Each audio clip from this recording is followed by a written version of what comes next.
without the need to travel abroad. Through this partnership, we reaffirm our commitment to ensuring that no Kenyan is denied life-saving treatment due to financial constraint. Meanwhile, the CS warned of a major purge targeting over 1,000 medical facilities suspected to have been involved in fraudulent activities while operating under the defunct National Health Insurance Fund. Duale also emphasized the ministry's resolve to crack down on unqualified medical practitioners, urging all players in the health sector to operate within the law. I am compiling a list, and I will share with the country, of thousands of health facilities in our country that were involved in the former defunct NHIF in terms of fraud. The regulator is here. We have closed a number of them. We have downgraded a number of them. And we will share with the country in maybe this week or next week. Never again will Kenyans be treated by quacks. Never again will Kenyans go to a facility that does not look like a health facility. Now to matters GBV, where the national chairperson of the Gender-Based Violence Technical Working Group, that is Dr. Nancy Baraza, has sounded the alarm warning of an epidemic of unspoken abuse and cultural silence. Speaking at the final public engagement forum in Nairobi, Dr. Baraza said, across counties, the team collected testimonies of various forms of abuse. Children as young as 3 years old have been sexually violated, with some of their perpetrators being family members. Women are the major victims of abuse, with most cases remaining unreported. Ben Chumba has that report. After months traversing the country, the GBV Technical Working Group has concluded the national engagement, which exposed a disturbing truth. Gender-based violence in the country is far more widespread than is ever reported. We have many cases of child defilement almost across the country.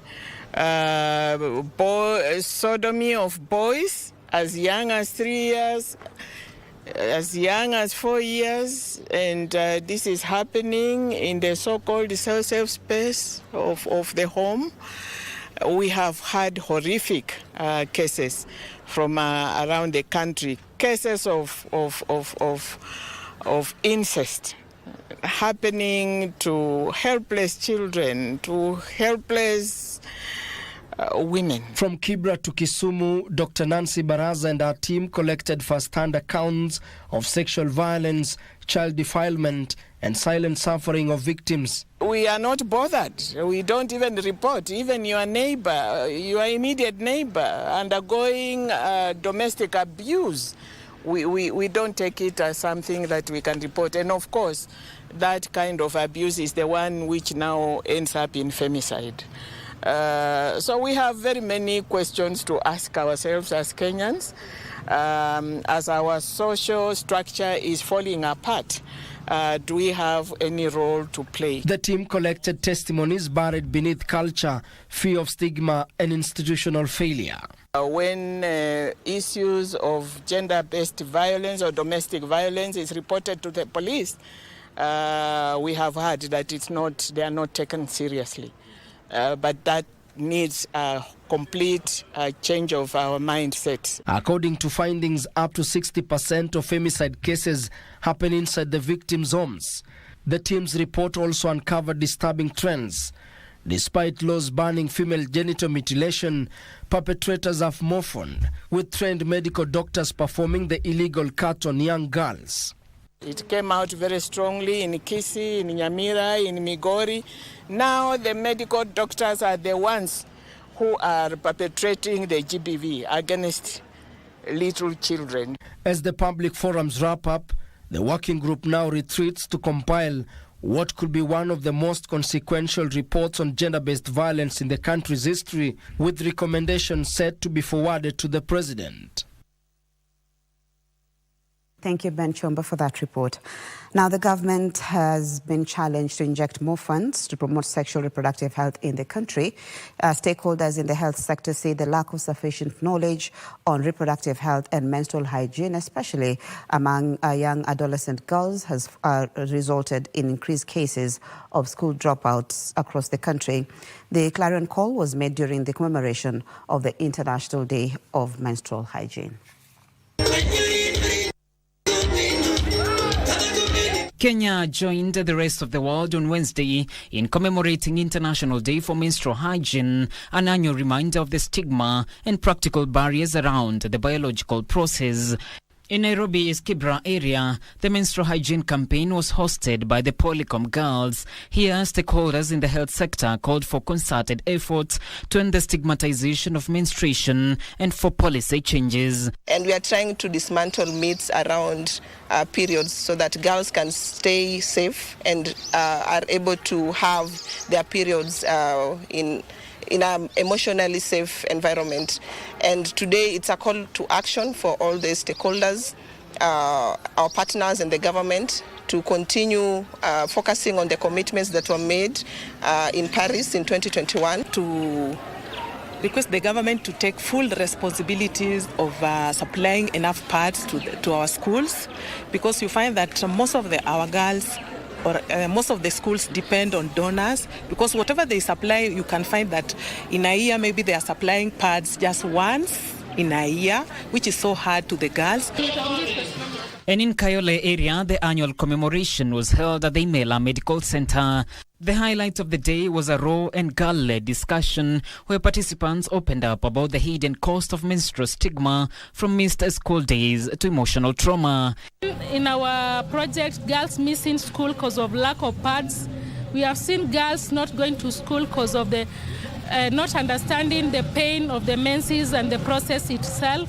So I'll urge the county government and the women representatives of this country to see the heart and the gaps which are there when it comes to sexual reproductive health. The ladies may feel so much inferior when we look at them and laugh. Some young men may be laughing at them when they have the periods.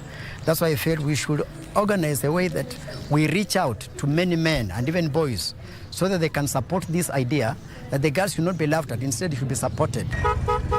In Nakuru County, Dandelion Africa Program Manager Ruth Nderito flagged off a 2 kilometers procession from Mogotio town to create public awareness on menstrual hygiene.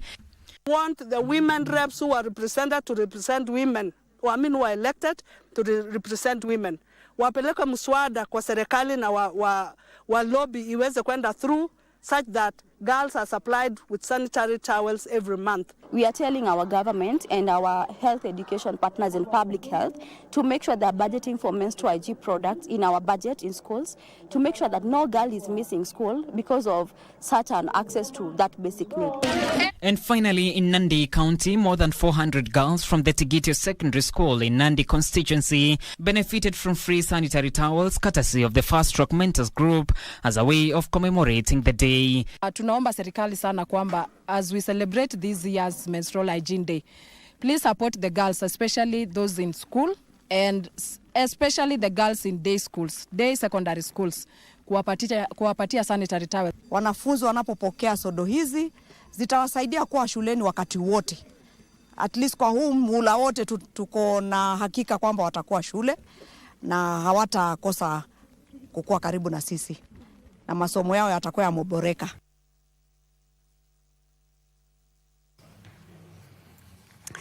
The Institution of Engineers of Kenya has submitted their concerns about development approval delays in Nairobi County before the Planning Committee of the Nairobi County Assembly.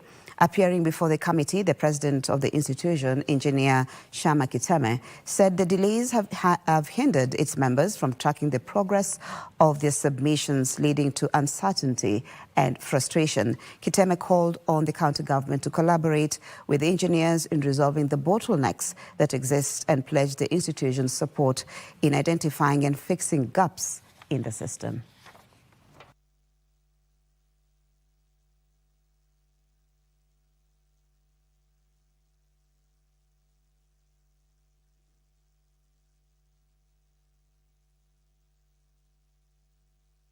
seen our members, they make submissions. Submissions take very long. We have sometimes when the approval is not given, there's no predictability on what they are supposed to do. And because we submit in other counties, we have seen some other counties where the approval is fairly straightforward, and we believe the process of submission and development approval in Nairobi County can improve. And this is our effort as Institutional Engineers of Kenya to make sure that this is addressed. And we are confident that it's a process that is going to go through, and we get the pain that our members have been going through relieved. And of course, the developers who have also been facing the challenges, the challenge to be addressed.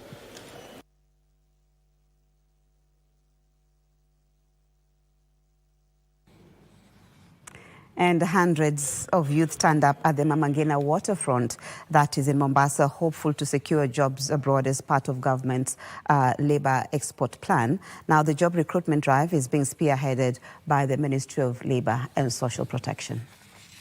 Was the situation at Mama Ngina Waterfront Park in Mombasa as youth from all 6 sub-counties gathered for a recruitment drive aimed at securing job placements in Gulf countries. The initiative, spearheaded by the Ministry of Labour and Social Protection, is part of a broader strategy to reduce youth unemployment by facilitating access to international job markets. Meona venye wanachukua watu, it's very good and it is faster.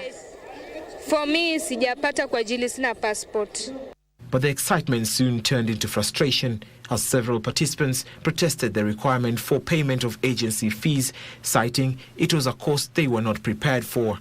Tunataka kujua hizi agencies zimefuata nini, na kama zimekuja kutusaidia sisi, mbona tutoe pesa?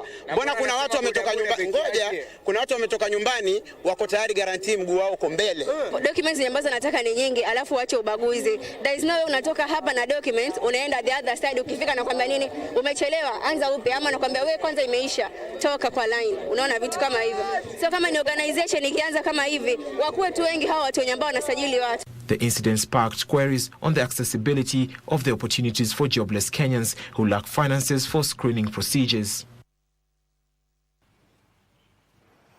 A look at news making headlines in the counties, where the government has announced that the Hustler Fund will now support insurance premium financing to help beneficiaries meet the Social Health Authority contributions. This is part of a broader effort to boost access to healthcare and embrace opportunities for women across the country. Let's get more in our County News Roundup. The Principal Secretary in the State Department for Micro, Small and Medium Enterprises, Susan Mangeni, made the announcement during the Maendeleo ya Wanawake National Executive Council retreat held in Sagana. Once we roll it out, all our Hustler Fund beneficiaries, especially those who are paying well and have grown their limits, are free to borrow, to pay sharp. The National Syndemic Diseases Control Council, during a stakeholders meeting in Makueni Town, have urged Kenyans to take precaution when in crowded areas such as mirror selling joints and bus stations, saying these areas will easily be breeding grounds for infections. They come too late in our facilities, even when they are referred for the treatment. They are more exposed to most of the causative bacteria in their normal work. The National Council for Population Development has urged county governments to allocate enough funds in the reproductive health sector, which they claim had been sidelined, violating Sessional Paper Number 1 of 2023 on quality population policy. We've been urging the county government, particularly to have a costed county-specific budgets, which includes the components of the reproductive health.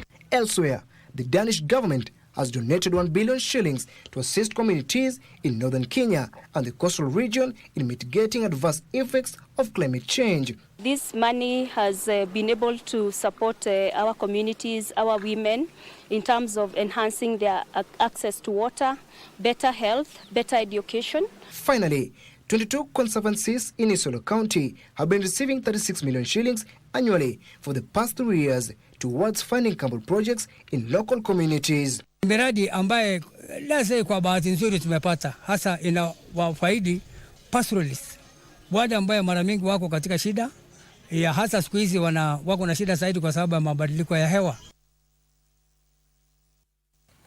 A look at business now, where a new initiative to track the implementation of the Nairobi Declaration has been formed in a bid to help African countries fast-track digital integration, information communication and the digital economy. CS, that is William Kabogo, says that the ICT experts drawn from around Africa will help coordinate the implementation of programs and projects under the document, which was the outcome of the 2024 Connected Africa Summit in Nairobi. The rollout of the 7 thematic areas under the Nairobi Declaration has been rocked by funding problems and lack of coordination among member countries. The CS spoke to O'Brien Kimani.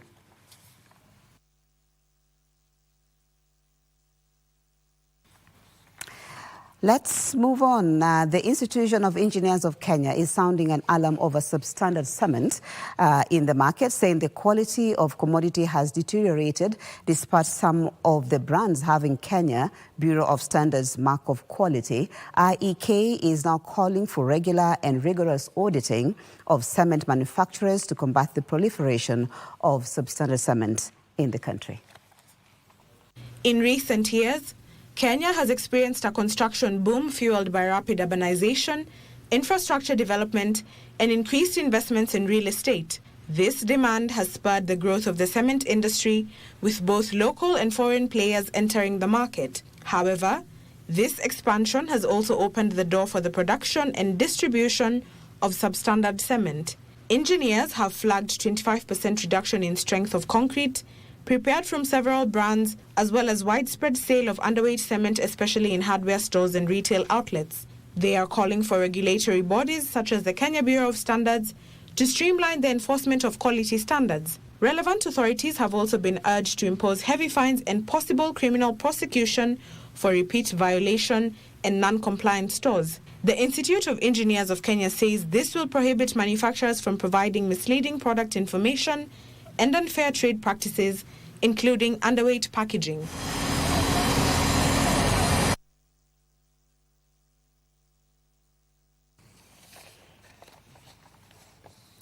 And electricity costs are set to drop by 20% per kilowatt hour as KenGen increases hydropower dispatch to the national grid in the coming weeks, thanks to stable hydropower supply from the Masinga Dam, which has recorded water levels above capacity. Now, residents living downstream of the Seven Forks Hydro Cascade, particularly in Garissa and Tana River counties, are also being urged to move to higher ground immediately following the spillover at Kiambere Dam. Consumers will continue enjoying the benefits of cheaper hydroelectric power following steady hydropower generation, even as heavy rains continue to pound in most parts of the country. Energy Principal Secretary Dr. Alex Washira says power will cost less in the coming weeks after Masinga Dam surpassed its full capacity by 27 centimeters, currently holding at 1,056.97 meters above sea level. The tariff that you're going to pay this month's power bill is already a little bit lower by about 20 cents. And we expect that momentum to continue because we are pushing more hydros into power from the hydros than any other. The dam, which is part of the Seven Forks Cascade, is critical to Kenya's energy supply, anchoring 5 interlinked hydro stations that power a large portion of the economy.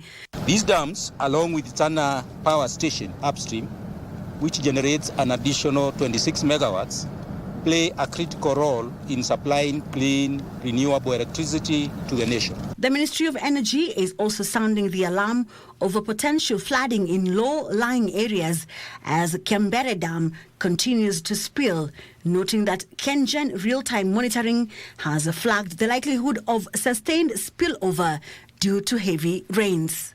Yesterday, Kiambere Dam experienced natural overflow. So Kiambere, which is the last dam on the cascade, started spilling yesterday in the morning. Even as the water spills down and goes all the way to the Indian Ocean, you are not affected. As a matter of fact, it takes about 3 days for the river for the water to get to Garissa. So by tomorrow evening. Look at sports now, where the Kenya Lionesses squad for the Rugby Africa Women's Cup in Madagascar has been named ahead of the tournament scheduled to kick off from the 5th to the 16th of June this year at the Stade Makis in Antananarivo, with their head coach Dennis Mwanja also taking up another role as the KCB RFC interim head coach. The Kenya Lionesses squad will welcome debutants Katundu Yvonne, a prop who will line up with the likes of Natasha Imali and Kalei Nolin.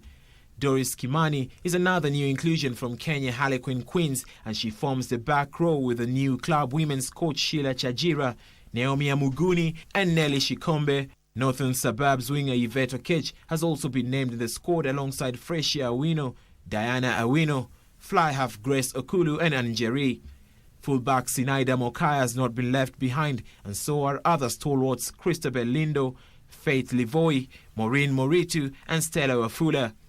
The team, which will be captained by Inido Uma, assisted by Maureen Shebet, will leave for Madagascar next week on the 5th of June. They will kick off their campaign against the host on the 7th of June before they take on defending champions South Africa 3 days later and Uganda on the 15th of June. Meanwhile, the Kenya Rugby Lionesses head coach Dennis Mwanja has been appointed to take over KCB Rugby men's team as the interim head coach. Mwanja, who ensured the Lionesses wrote their names in the history books to qualify for the HSBC Division 2, will take over from Oliver Mangeni, whose contract expires at the end of June next month. A look at Judo, where the Kenya Judo Federation is stepping up preparations for 2 major international competitions, with the national judo team eyeing strong finishes in upcoming World Judo Championship in Hungary, as well as the Africa Judo Championship in South Africa, following impressive performances in Casablanca. The Kenya Judo Federation is leaving nothing to chance as the team intensified training ahead of the World Championship set for 13th to 19th of June in Budapest, Hungary. A player or a judoka, when you yourself come to judo to play, you have to prepare yourself psychologically, mentally, and physically, because if you just come, you want just to be in the team, definitely you will have so many injuries. Confidence is high after Kenya's standout performance in Casablanca, where the team showcased tactical prowess and resilience to win gold medals. They have good potential and they have a sense. So already they are getting better, but they will be getting better more and more. Now they are hoping to build on that momentum on the global stage. But the journey doesn't end in Europe. Just days after returning from Hungary, the team will head south for Africa Judo Championship, scheduled to take place from 26th to 29th of June in South Africa. Nimejiandaa vilivyo. Zoezi asubuhi morning run, niko gym. Zoezi hapa Kasarani na extra pale mtaani. Nimejiandaa na hope itakuja na medal. With months of preparations behind them and 2 major events ahead, Team Kenya is ready to take their place on the mat and the global stage. Now, Kenya will be represented by 14 men and women para-volley players in the upcoming African Championship, which will be held in the country for the first time from the 1st to the 10th of July at the Kasarani Stadium. The team is already in non-residential training, with the final team set to be announced this Friday, according to the Kenya Para-Volley Secretary General, Justice Katumo. For the first time, Kenya will be hosting the Africa Para-Volley Championship, which will be used as a qualifier to this year's World Championship set to be held in October in the United States. Wednesday morning, a provisional squad of 24 players intensified training at the Kasarani Indoor Arena in preparation for the championship. Para-Volley Kenya Secretary General Justice Katumo says the final squad to represent Kenya in the Continental Showpiece will be announced this Friday. Tunakuja kila siku We train from 8 to 5 or 4 up to Saturday half day. Ni kumaanisha kwamba tumekaza sana to make sure that we have the right play, the quality of players that we want for the championship that is coming in July. The African event will see the top 2 finishers for men and women qualify for the World Championship, which will be held in October. Wachezaji wote wako sawa, ni ile tu some small inputs from the coaches, kwa sababu kama ni basics wako nazo. Disability is not inability. It should be a wake-up call to some of the parents who are hiding their children back at home. These children are also talented and they are gifted. Thank you so much for your time. That's where we end the news this morning. Good Morning Kenya still continues, so stay with us if you can. It's Entertainment Thursday, but before that, Mike Meg will be taking you through some interviews with the youth on issues of democracy and governance. My name is Mariambo, and I hope to see you again next week.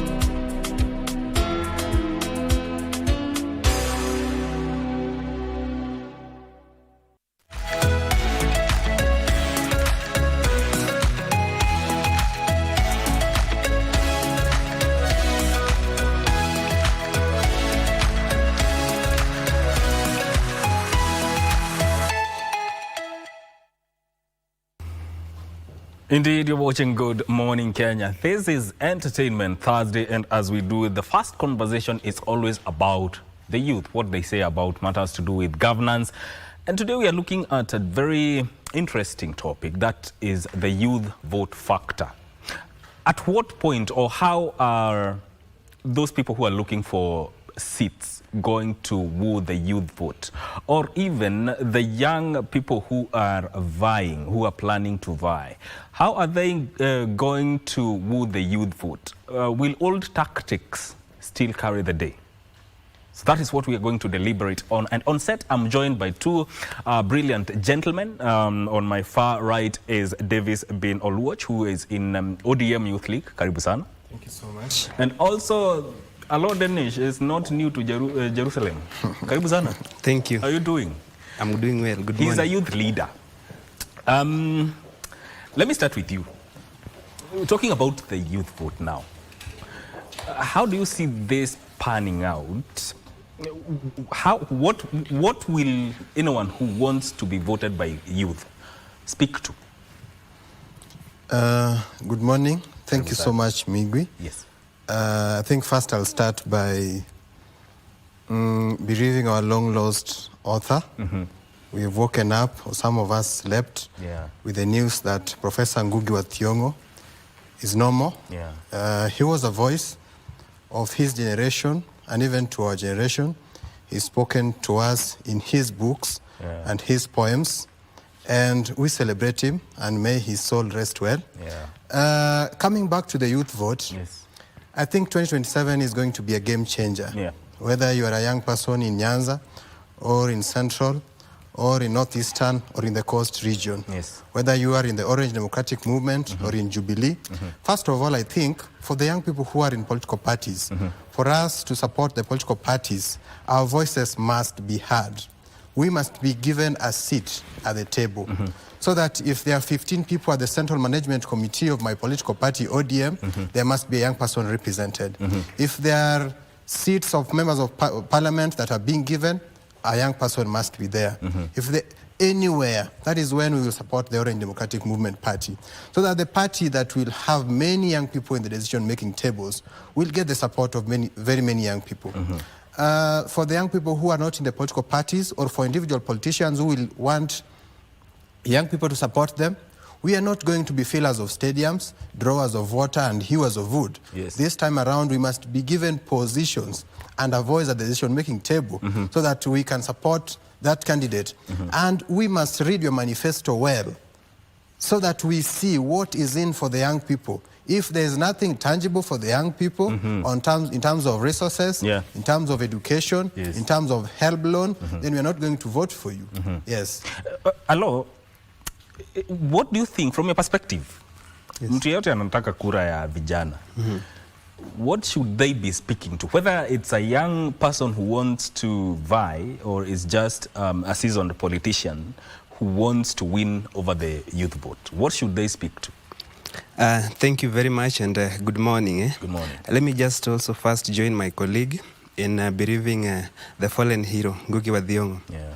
To me, he was not just a writer, he was actually a revolutionist who used language both as a sword and a shield to advocate for culture, identity, to advocate for resistance and to hope.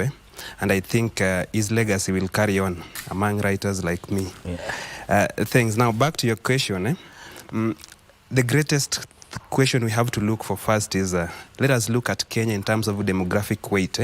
We agree all that Kenya is a youthful population with over 75% below the age of 35. But this makes the youth a very decisive electoral force.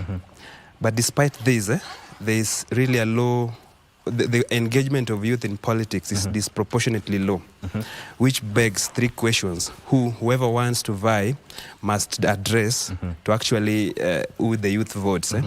First is, are the political arrangements or structures enabling or frustrating youth engagement in politics? And the second, we also have to look at what is the perception of how do the youth perceive their own role in shaping Kenya's political future. One thing I can say is that the youths have always not engaged fully in the political activities because of what I can say apathy and disillusionment, feeling that the political activities benefit the political elites. Again, what I can call systemic neglect. The youths have always been used during campaigns but later abandoned post-election outcomes. So the people who are vying, who are seeking elective positions must address the core requirements of youth: unemployment, inclusion of youth in political decision making, not in vote seeking. Yes, the health issues. Currently, the youths are overwhelmed by economic pressures. You see, when survival overshadows the need for political engagement, the youth will see it as the politics as a secondary activity, because an unemployed youth, a hungry youth, will rather vote for looking for food and job rather than engage in political activity. So let us speak to the real issues that will solve the unemployment crisis, economic, social and political issues that affect the youth directly. Yes. Davis, is it going to be an issue-based kind of an approach this time around? Maybe people learn from mistakes. And some of us who are in the political scene in 2022 tried talking to people about issues. And for the front runners who are in the race for the presidential seat, they've both been in politics for like 30 years. And some of us who are strategists try to look at their scorecard for the 30 years they've been in government. The president, William Ruto, has been a minister of agriculture, been a minister of higher education, has been a member of parliament, and we looked at his scorecard. My party leader, the former prime minister, has been a prime minister, has been a member of parliament, has been a minister of roads, minister of energy, has been a secretary general for KANU, and we looked at his scorecard. And then we went to the people with messages. The president said that this time is for hustlers against the dynasties. And we talked about social fund, the 6,000 shillings. And we talked about the energy. We talked about climate change. We talked about education. We talked about healthcare. And Dr. William Ruto prevailed with this argument. But very many people, if I talk to them, I meet them in the streets, who voted for Dr. William Ruto, said that they were lied to because first they didn't look at the scorecard. I think in 2027 they have learned their lessons. I think the English people like Professor Ngugi wa Thiong'o will say once beaten, twice shy. So in 2027 people are going to be shy. And that's why even today, we don't have an outright candidate for president in 2027, even today. There are just people being, the names being thrown here and there, the likes of the former minister, Dr. Matiang'i. Yeah. We've had of Honorable Rigathi Gachagua. We've had of Dr. Kalonzo Musyoka. But people have not really decided. If you take a poll today, you will find that people have not really decided on who they're going to vote. And that's why if you say that it's going to be issue-based, I agree with you. It's going to be issue-based, and the issues are not limited. We're going to talk about the education. Yeah. We're going to scrutinize what are these people talking about on issues education. We're going to look at issues health. We're going to look at the issues vision of the country. We're going to look at issues social justice and civil justice and civil rights and human rights. Who has the most track record? And we're going to talk about issues of track record. How have these people performed in the past? Even if you're not a politician, how have you performed in Migwi journalism, where you are? Did you use the tool to guide the country well, to impact the people? And so it's going to be an issue-based kind of campaign in 2027, and it's going to be an exciting one, and I'm looking forward to it. Yes. There's also the aspect of, the youth, as you have said, are very vocal. As we keep on seeing on social media, are very vocal when it comes to, especially social media. Issues to do with political engagement, issues to do with governance, issues to do with civic education. But from that assessment, is that just a cloud that is passing, or that will translate to real coming out to vote in the next election? Right. We can say that tweets may stir minds, but actually votes is what decides the destinies. We have very active in the social media, but it is time we move from the hashtags to the hallways of power. Because what I can say is that youths have always been active on social media, but of the elections the previous elections, there's always been low voter turnout. Number two, even if we are active in the social media, that is not the determining factor. The determining factor here is because do we have ideological unity? You realize that in as much as youths are active in the social media, they are differing in terms of ideological unity. Their activeness is aligned to various political setup, and maybe a team supporting a particular political alignment and another team supporting the other. But what I can say, there is hope, because there is a sense of awakening among the youths, like we saw with the Reject Finance Bill 2023, 2024. Yes, that is one time that youths came together and unanimously spoke in one voice. And you see, history has told us time and again that when youths rise in unity of purpose, the world bends towards progress. There is a trend that politicians have always used. Politicians recognize the youth's strong voting bloc, then they divide the youths in terms of ideologies, ethnic extractions, and so yes, youths will come out to vote, but will they vote as a unity? That is the question that we really should address. All factors shows us that youths are tired, they need change. The only remaining factor is that we should be united, we should vote as a pact, so that politicians do not use divide and rule to actually find the way. Then we must also move away from the politics of tokenism. Youths have always been used as pawns and foot soldiers during political seeking, rather than being used in the decision-making table. This makes youths very aggressive in political rallies, even used sometimes for violence.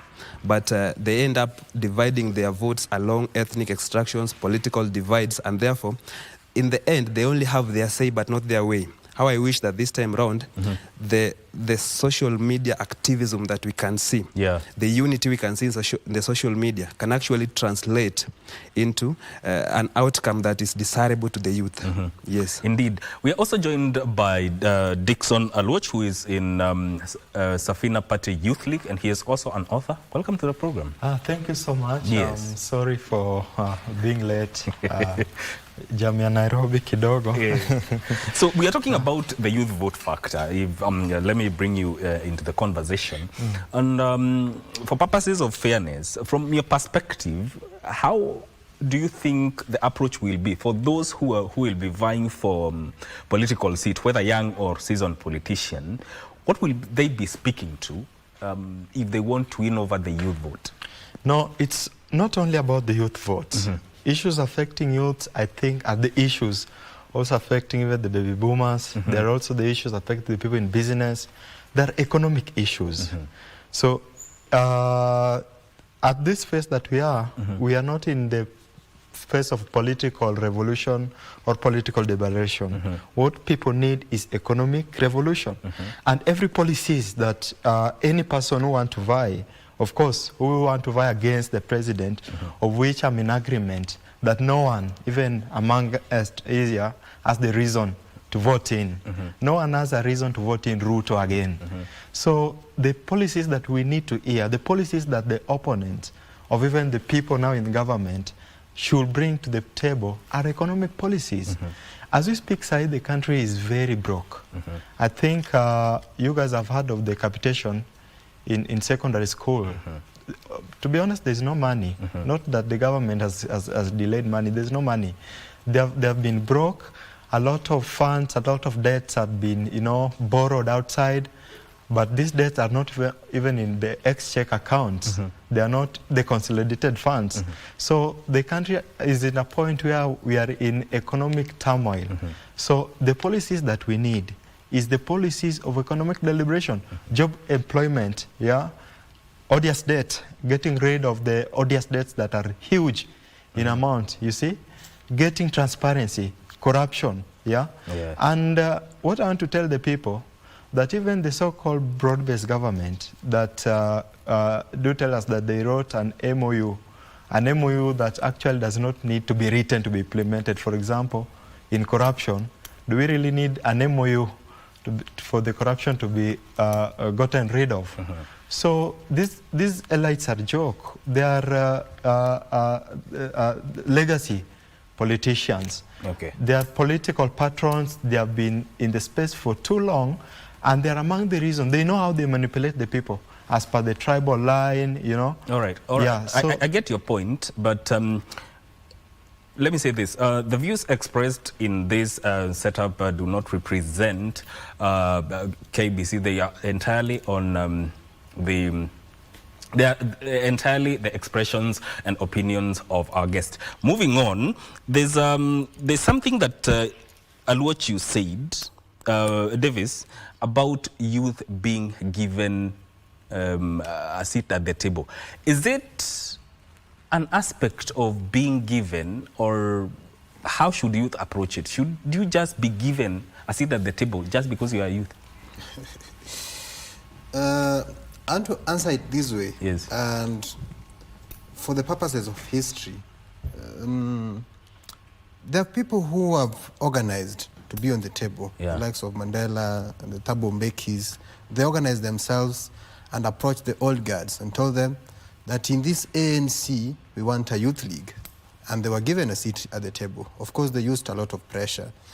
There were people like the Jaramogis, and there were people who came in 1980s, the Raila Odingas, who called themselves the Young Turks, the Paul Muites, the Tobu Imanyaras. They also forced their way into being included in policy making and in government and in decision-making tables. They came in 2000s, the Sifunas, and today they are there.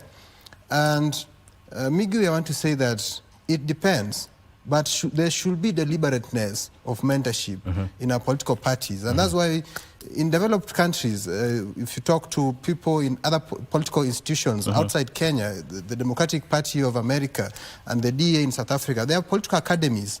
So that if you have a young person who is vibrant in the universities, they are being inducted into academies of political parties.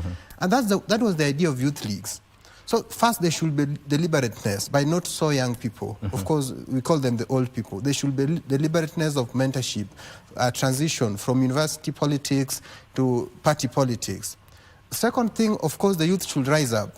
But the third thing I want to say, Migwi, that I don't agree with is when you say that should we just be given because we're young people? Let me tell you, Migwi, go to the University of Nairobi. There are students of engineering, there are students of politics, there are students of law, there are students of education. Yeah. So we have people who have capacity, people who have the intellect, people who have the passion and vibrancy. Yeah. They are there. It's not like we don't have young people who are vibrant. Yeah. We have people in all sectors. And so they are young. Even if Davis, you say Davis is not well versed with politics, there's another young person you can put on that table. So it is not enough to say that young people should just be given because they're young people and they're not well versed or they're not well experienced. Yes. Let me come to you. Do you see the youth voting as a unit in this country in the next elections? The youth vote may not be a unit because of a lot of political parties or the political leaders, people have emerged. But what is important, that these people have emerged with a common interest. You know, there's a constitution, and there's an article that says for one to be elected, you must garner 50+ votes. So meaning that if opponents use their own strategy to stop other person from getting 50+1 votes, then at that point, so long as the youth voting are not going the direction that they are not being needed, then I can say that it is a unit. So as per now, I know that nearly 99% of the youths, they have the common interest and they have a common enemy. That is what is important. Enemy, not in terms of individualism, but in terms of the expectation. They had a lot of expectation, but a lot of disappointments are on the ground. Not only to the youth. You know, if we put it in a manner that it's youth, we are excluding even the other people who are with us in the race. I'm very sure that even the old generation, there are a lot of mind decolonization that has happened. People used to see these things or to make decisions as per their languages or the ethnic tribes. They have come to the awakening and they have known that we are in the point where we don't need those ethnic clashes. We have one enemy and the goal is to send them home for the purpose of economic stability of a country. So it is, yes, youth votes are in a unity. Yes. There's something you mentioned about mindset, but we shall address it once we are back from this short break.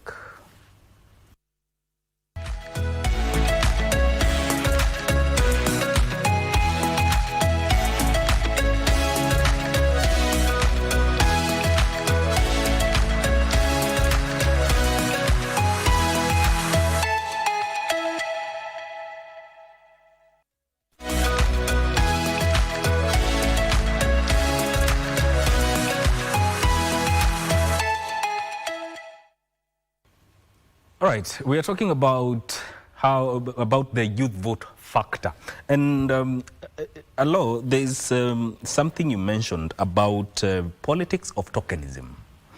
Speak about it, and if we have to move away from that, especially with the young generation, how are we going to change the mindset around that? Yes, it's actually sad indeed that youths have always been used by politicians as foot soldiers and political pawns. They are paraded, promised, and then later pushed aside after campaign. But how do we end political tokenism? It's through youth empowerment. A hungry youth is a hungry voter. A hungry voter simply seeks for food and may forget about the long-term political effect of his or her decision. So the first step is we move towards youth empowerment. An empowered youth will not go for tokens. Look at our political rallies. We have hired crowd, paid goons. Some are even ferried on lorries, on motorbikes, just to attend rallies. That is what we call political of tokenism. So whether or not you don't like the ideas and ideals of this politician, you attend because you get something out of it. And to some extent, if you allow me say, even during voting, politicians go an extent of buying the voter ID. You are paid during vote registration and again paid during voting, so that you are held accountable. Did you vote for the money you took? What does this tell you? It tells you that the youths are hungry. Not that they have forgotten there is need for change, but there is an immediate need. We always say that survival needs supersedes any other thing. Yeah. An hungry person will look for food first, anything constant. So, and politicians have really majored on this. They know that that is a tool for using youths to achieve their own political interest.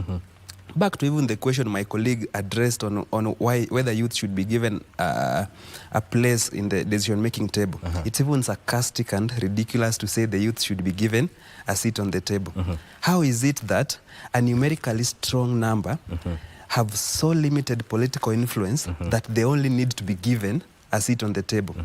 A numerically strong number gives power to those in position. Then they seek to be given a seat in the political table.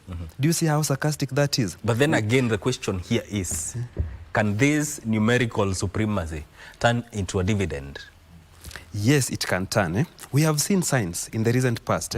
Look at the last year's Gen Z movement. That was a sign of a tired youth, not willing to give anything for expedience sake. They wanted to reject finance bill, they wanted economic change, and you saw the move.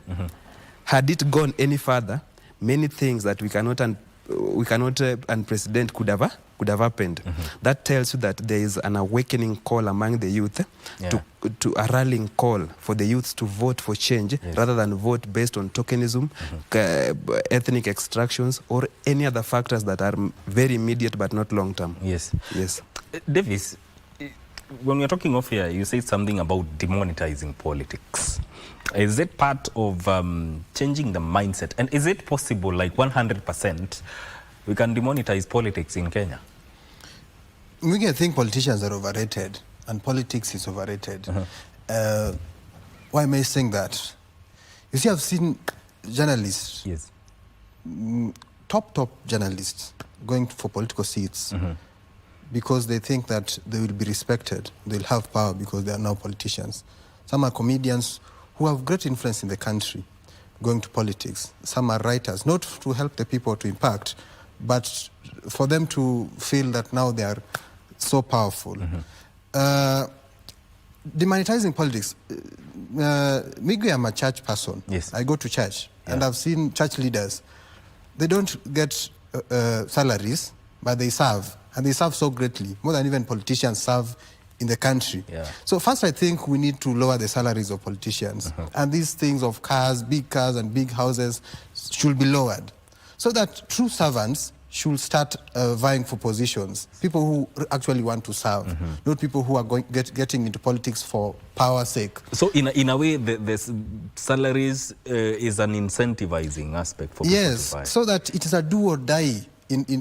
For you to get a position, if you want an MCA position, which I think people get 180,000 as a salary, but you are getting into that into a campaign like it's a do or die marathon because of the power and the money, and not the money of the salary. The kuna kickbacks hapa nyuma. So the first thing, we should demonetize politics. Second things, and that's what my party leader is fighting for now, is to strengthen devolution and make our structures work. So that, you see, teachers today, they want to, people call me because I'm in politics, Davis, how can I get employment with TSC? And I wonder, I've never studied education, I don't even know how the process of teacher application is done, and they're calling me. Because now, the tokenism my brother is talking about has migrated from 200 shillings, 300 shillings, it has now migrated to TSC jobs. So our structures should work so that if you want a job, if you have the merit, you should be given the job. If you are going for medical checkup or medical anything, the structures should work. The electricity bill, the structures should work. You want to run a business, Migwi, in this city, you should know how the structures function and the structures should work. It shouldn't be that you have to look for an individual. I see people celebrate people like there's a young person who has no school fees, and then his story is published in the media, and then politicians want to save that one person. It's a structure issue. We should have a structure that makes sure that education is free to all, or even if it is not free, it is affordable and it is quality for all. Okay. So I think we need to sort our structure issues, let our institutions function as they should function. The police, you have a case, you want to take to the police, it should function. The second thing, we should demonetize politics and stop overrating politics and politicians. Yes. Dixon, we're talking about the youth and their votes. So if you are vying, what do you think is the most effective way of asking the youth to vote? I think one of the things that awakens the people is hunger and lack. Most of the youths are going that in that level of lacking. Most of the people are lacking jobs, opportunities, etc. And not that when I'm vying, I'm the first person to vie. There are a lot of people who do come with a lot of promises, you know, and they are extremely convincing, telling the people, vote for me in, I'll do for you this, and this. So I think number one thing that youths must know and understand is that any person that they are bringing on board must have some record. That's number one. The second thing that may understand that the policies that someone is bringing them, there are some policies that are not making sense at all. Yeah. So the policies that I'm bringing, if they align with economic deliberation, and actually that's what we are measuring on in Safina Party, if any person is coming with economic strategy, not a strategy to give you funds or to give you tokens, economic strategy of empowerment, I think that's the person that should be considered. And I know there are a lot of people, and actually it is encouraging. I've seen a lot of youths who have come on board that they are going to vie. Yes. And among the things that are pushing them are the things that they are facing. They're saying that enough is enough. We have been lied to, we have been used, we have been manipulated, and it's now our time to create space of us. And it's so positive, even the response from the fellow youths, yeah, they're like, yeah, us, we are going to back up our own. That's so important. But again, we must know that there are a lot of youth that have been elected, and some of them have no track record. Some of them have jostled their way through, gotten opportunities, only to align with the people that youths were against. So people must know the interest of a person. It's not only about you becoming youth. Second point of mine is that we must now, we are going in a world where we must not judge the people who are coming to vie with age. There are a lot of people who may be old or older than us, but they have what we call the technocrat experience in a given field. There are people who have led, there are people who have served in public offices. So long as these people may have policies that are aligning with our own, then we must also consider them. Because if youths want to reason in a line that it's only youth and it's only time of youth, it's like they're excluding the other people. And that's the same with the tribal politics, that because someone is coming from the other tribe and the person also is coming from the other tribe, it's our time to eat and the other people should just sit. It's the same. So age should not be really a factor in a ballot paper. Let's look at the experiences. There are some dockets indeed, Migwi, that need what we call the technocrat experience. A youth may not have such kind of experiences. So our mind should be mobile enough. There's something I wanted to add on what the gentleman have said about the monetization or the politician being given a lot of power. The truth is that the politician, in the Kenya political system, politicians have control of a lot of things, a lot of parastatals directly. You get that, and a member of parliament who need to be a legislator have even a link and connection with some corporate like the TSC, NAT, which are independent, that they are controlling everything. One of the things that we have all agreeing with is that the Constitution of Kenya, however much strict and good it is, it has been abused severally, yeah, by the same politicians. There are a lot of amendments, like there's an amendment that was just passed recently, saying that the money, the public debt should not go into the exchequer account. They should not be considered the consolidated fund, that they should be separated in other accounts. They're allowed to be going to another accounts. And that's why you find that there are a lot of people now entering politics. Counties are getting loans, national government acquiring loans, being distributed in a lot of accounts, and the Auditor General can't control them, right? So I think a lot of parastatals should go in what we call the private partnership. Private partnership, we call it venture capitalism.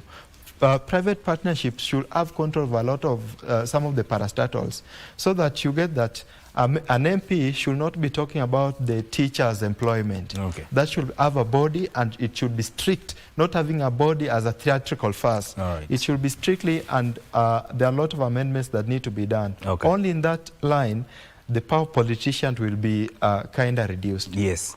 Now, we are out of time, but I want to give you each a few seconds to speak to the youth out there. And I will start with you, Alo. Thank you. I want to say that we are in a country where the youths fill every street, every class and every hustle, but absent on the ballot and conspicuously absent in the boardroom. And we youths are the majority. We are the majority in this country. We carry its dreams, we bear its burdens, and we fight its battles. Yet, every election cycle, politicians use us as political pawns and foot soldiers. We are paraded, promised, and then discarded. This should stop. I want to talk to the youth by telling them that when youths vote without purpose, then they vote in their own oppression. Number two, for those youths who feel that the politics is not is not a civic duty, their apathy is no longer neutral. Okay. It's a vote for the status quo. And their silence is no longer innocence. It's actually a surrender. So let us remember that those who refuse to participate in the political affairs bear the burden of being ruled by the evil and by the evil people. Yes, a story is told of a tree, a forest, who wanted to have a king, and they went to the olive, all the good trees, and they rejected. Later they went to the thorn bush, the outcome was very disastrous because the thorn bush actually choked the entire forest. So let us mind our civic duty as voters. Let us be engaged in political activities. Let us actually vote and vie for political positions so that we can actually realize the change we want. Yes. Yeah. Davis. Mickey, first, thank you for having me and for having us and for us having this conversation. Secondly, because we are celebrating Professor Ngugi wa Thiong'o, and I want to admit and reiterate what I said earlier, that politics is overrated and politicians are overrated. If today it was a politician caliber of what Ngugi had done, all the media houses could have been breaking news and flags at half-mast and everything of the sort. And because we are already about to celebrate our Madaraka Day, the day of our independence, I want to celebrate Ngugi wa Thiong'o, whether we were reading Petals of Blood, whether it was The River Between, whether it was Dreams from Dreams in a Time of War. Ngugi has done a lot in terms of revolution, in terms of art. And so, in concluding, I want to read an excerpt from Ngugi, one of his famous quotes. And Ngugi is saying, and I have to quote, "Our lives are a battlefield on which is fought a continuous war between the forces that are pledged to confirm our humanity and those determined to dismantle it, those who strive to build a protective wall around it, and those who wish to pull it down, those who seek to mold it, and those committed to breaking it up, those whose aim is to open our eyes, to make us see the light and look to tomorrow, and those who wish to lull us into closing our eyes." This is an excerpt from the Devil on the Cross, written by Ngugi wa Thiong'o in 1980. I want to tell the young people of this nation, and maybe the nations in our neighborhood and in the continents overseas, that fly and never tire, fly and never tire, fly and never tire. There's a great promise in the promised land. All right. Yes. Dixon. What I can say to the youths, maybe I can address the youths at the grassroots level. That there's what we call the illusion of democracy at the Kenyan grassroots. Youths must know that the political patrons who have dominated the grassroots politics are all manipulated them. And the decision that they're making, all the people that they're electing as per the political patrons' decision, are the decisions that are affecting the national policies, because these people being elected at the grassroots level are the policies makers, they are the legislators. So youths at the grassroots, at the villages, in diasporas, we must all awaken our mind. We must allow ourselves to get educated, get our interest. What we need is roads, not politics of parties.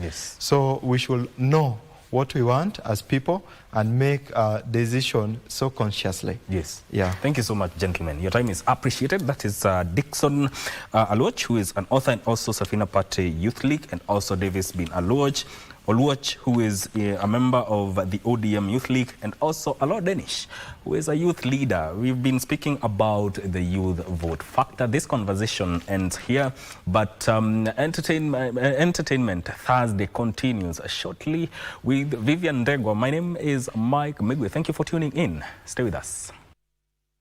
We officially get to start the entertainment beat of Entertainment Thursday. And this is how we do it each and every Thursday right here on Good Morning Kenya. My good name is Vivian Ndegwa. And today we have a different DJ on set. Unique the DJ is not around, but we have a DJ who's really holding his own, you know. He goes by the name DJ Kolita. Kolita, mambo?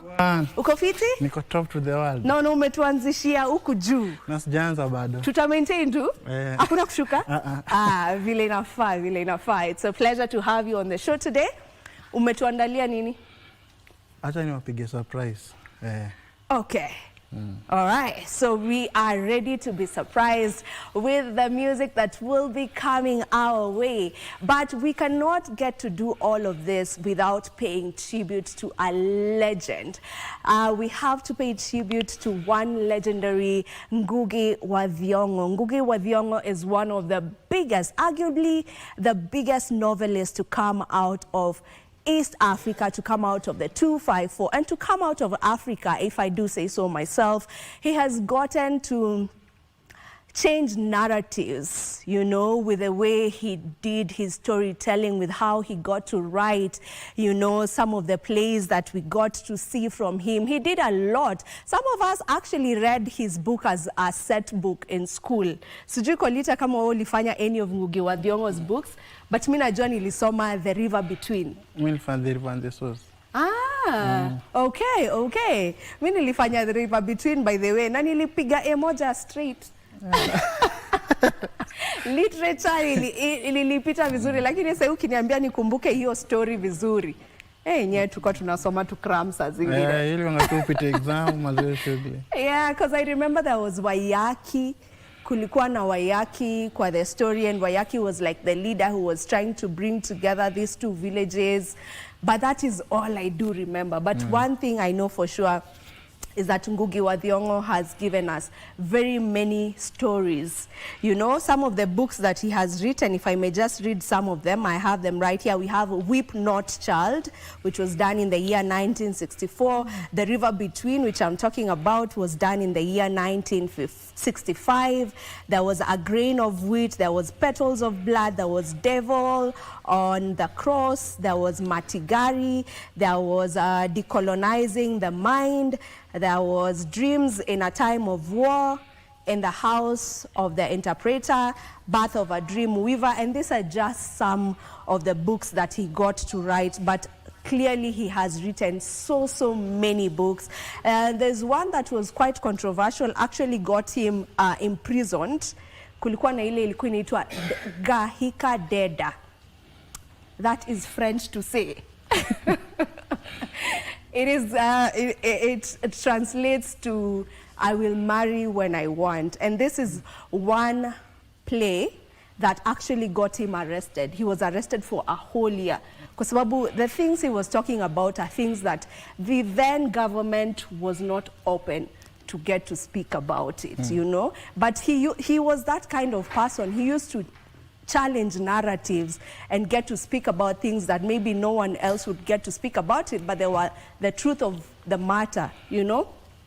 I got the opportunity to actually watch the play, Gahika Deda. It was banned for a really long time, and then there was a time it was played, I think, last year at the Kenya National Theatre, and I got the opportunity to go watch it, and it was a beautiful, beautiful play that was just, it invoked your mind. It made you think about the colonial period, the pre-colonial period right here in Kenya, and just get to tell our history the right way, not just, some say saa zingine history yetu inakuwaga tu imeandikwa shallow pale kwa kitabu. We don't really get into the depth of it, right?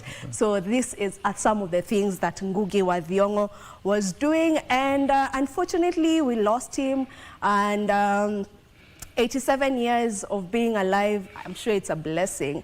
And all we can say right here from Good Morning Kenya, the entertainment team, is we wish the family, we rather send our condolences to the family and the friends and the fans of Ngugi wa Thiong'o, and may his soul rest in peace. Well, you can also just get to send in your memories of Ngugi wa Thiong'o, and I'm sure the memories you may be having of him are clearly through his books. So you can let us know some of the books that you got to read from the legendary writer that is Ngugi wa Thiong'o. Our lines are 0716 103 301. That is our line. You can get to send us an WhatsApp message and just let us know what you remember from Ngugi wa Thiong'o, some of the books that you got to read from him. And that is how we pay our tribute right here on Entertainment Thursday. But remember, this is a show where we get to bring you some of the best artists from the 254 and some of the best creatives from the 254. And today will be no different. We'll be having some of them right here on the show. And of course, as DJ Kolita has mentioned, we should be ready to be surprised with the music that he will be playing for us. So do not touch that dial until we come to the end of the show. Let's take a musical break.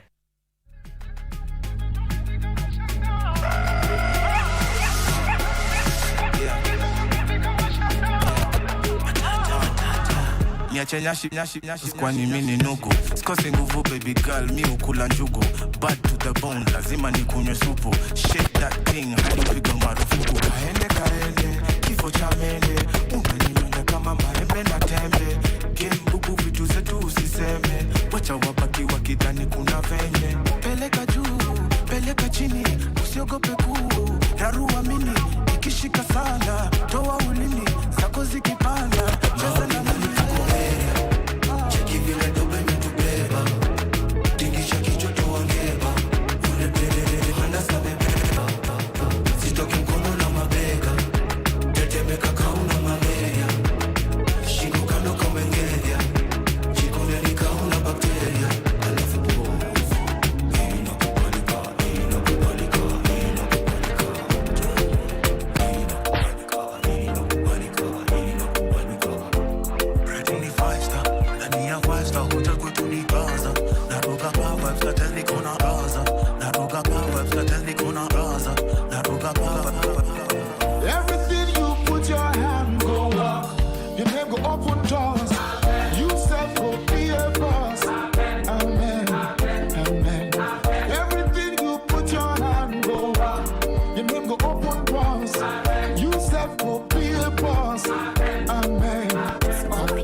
You're killing the boy, of course.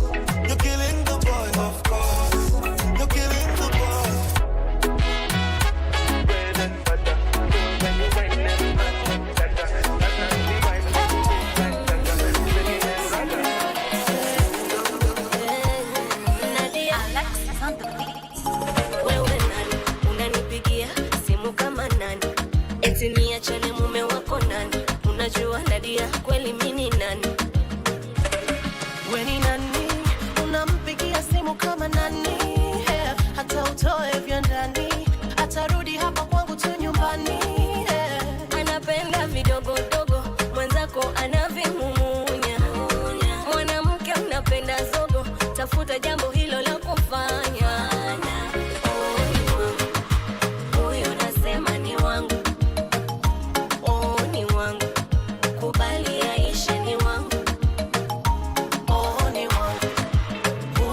furahi day, mko wapi nikuje?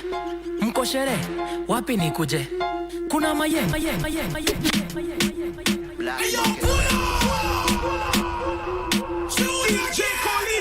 Huyu ni waya ya umeme brother.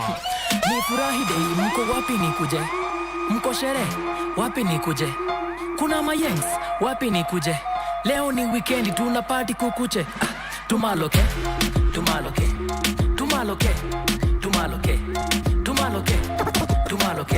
Leo ni weekend, tuna party kukuche.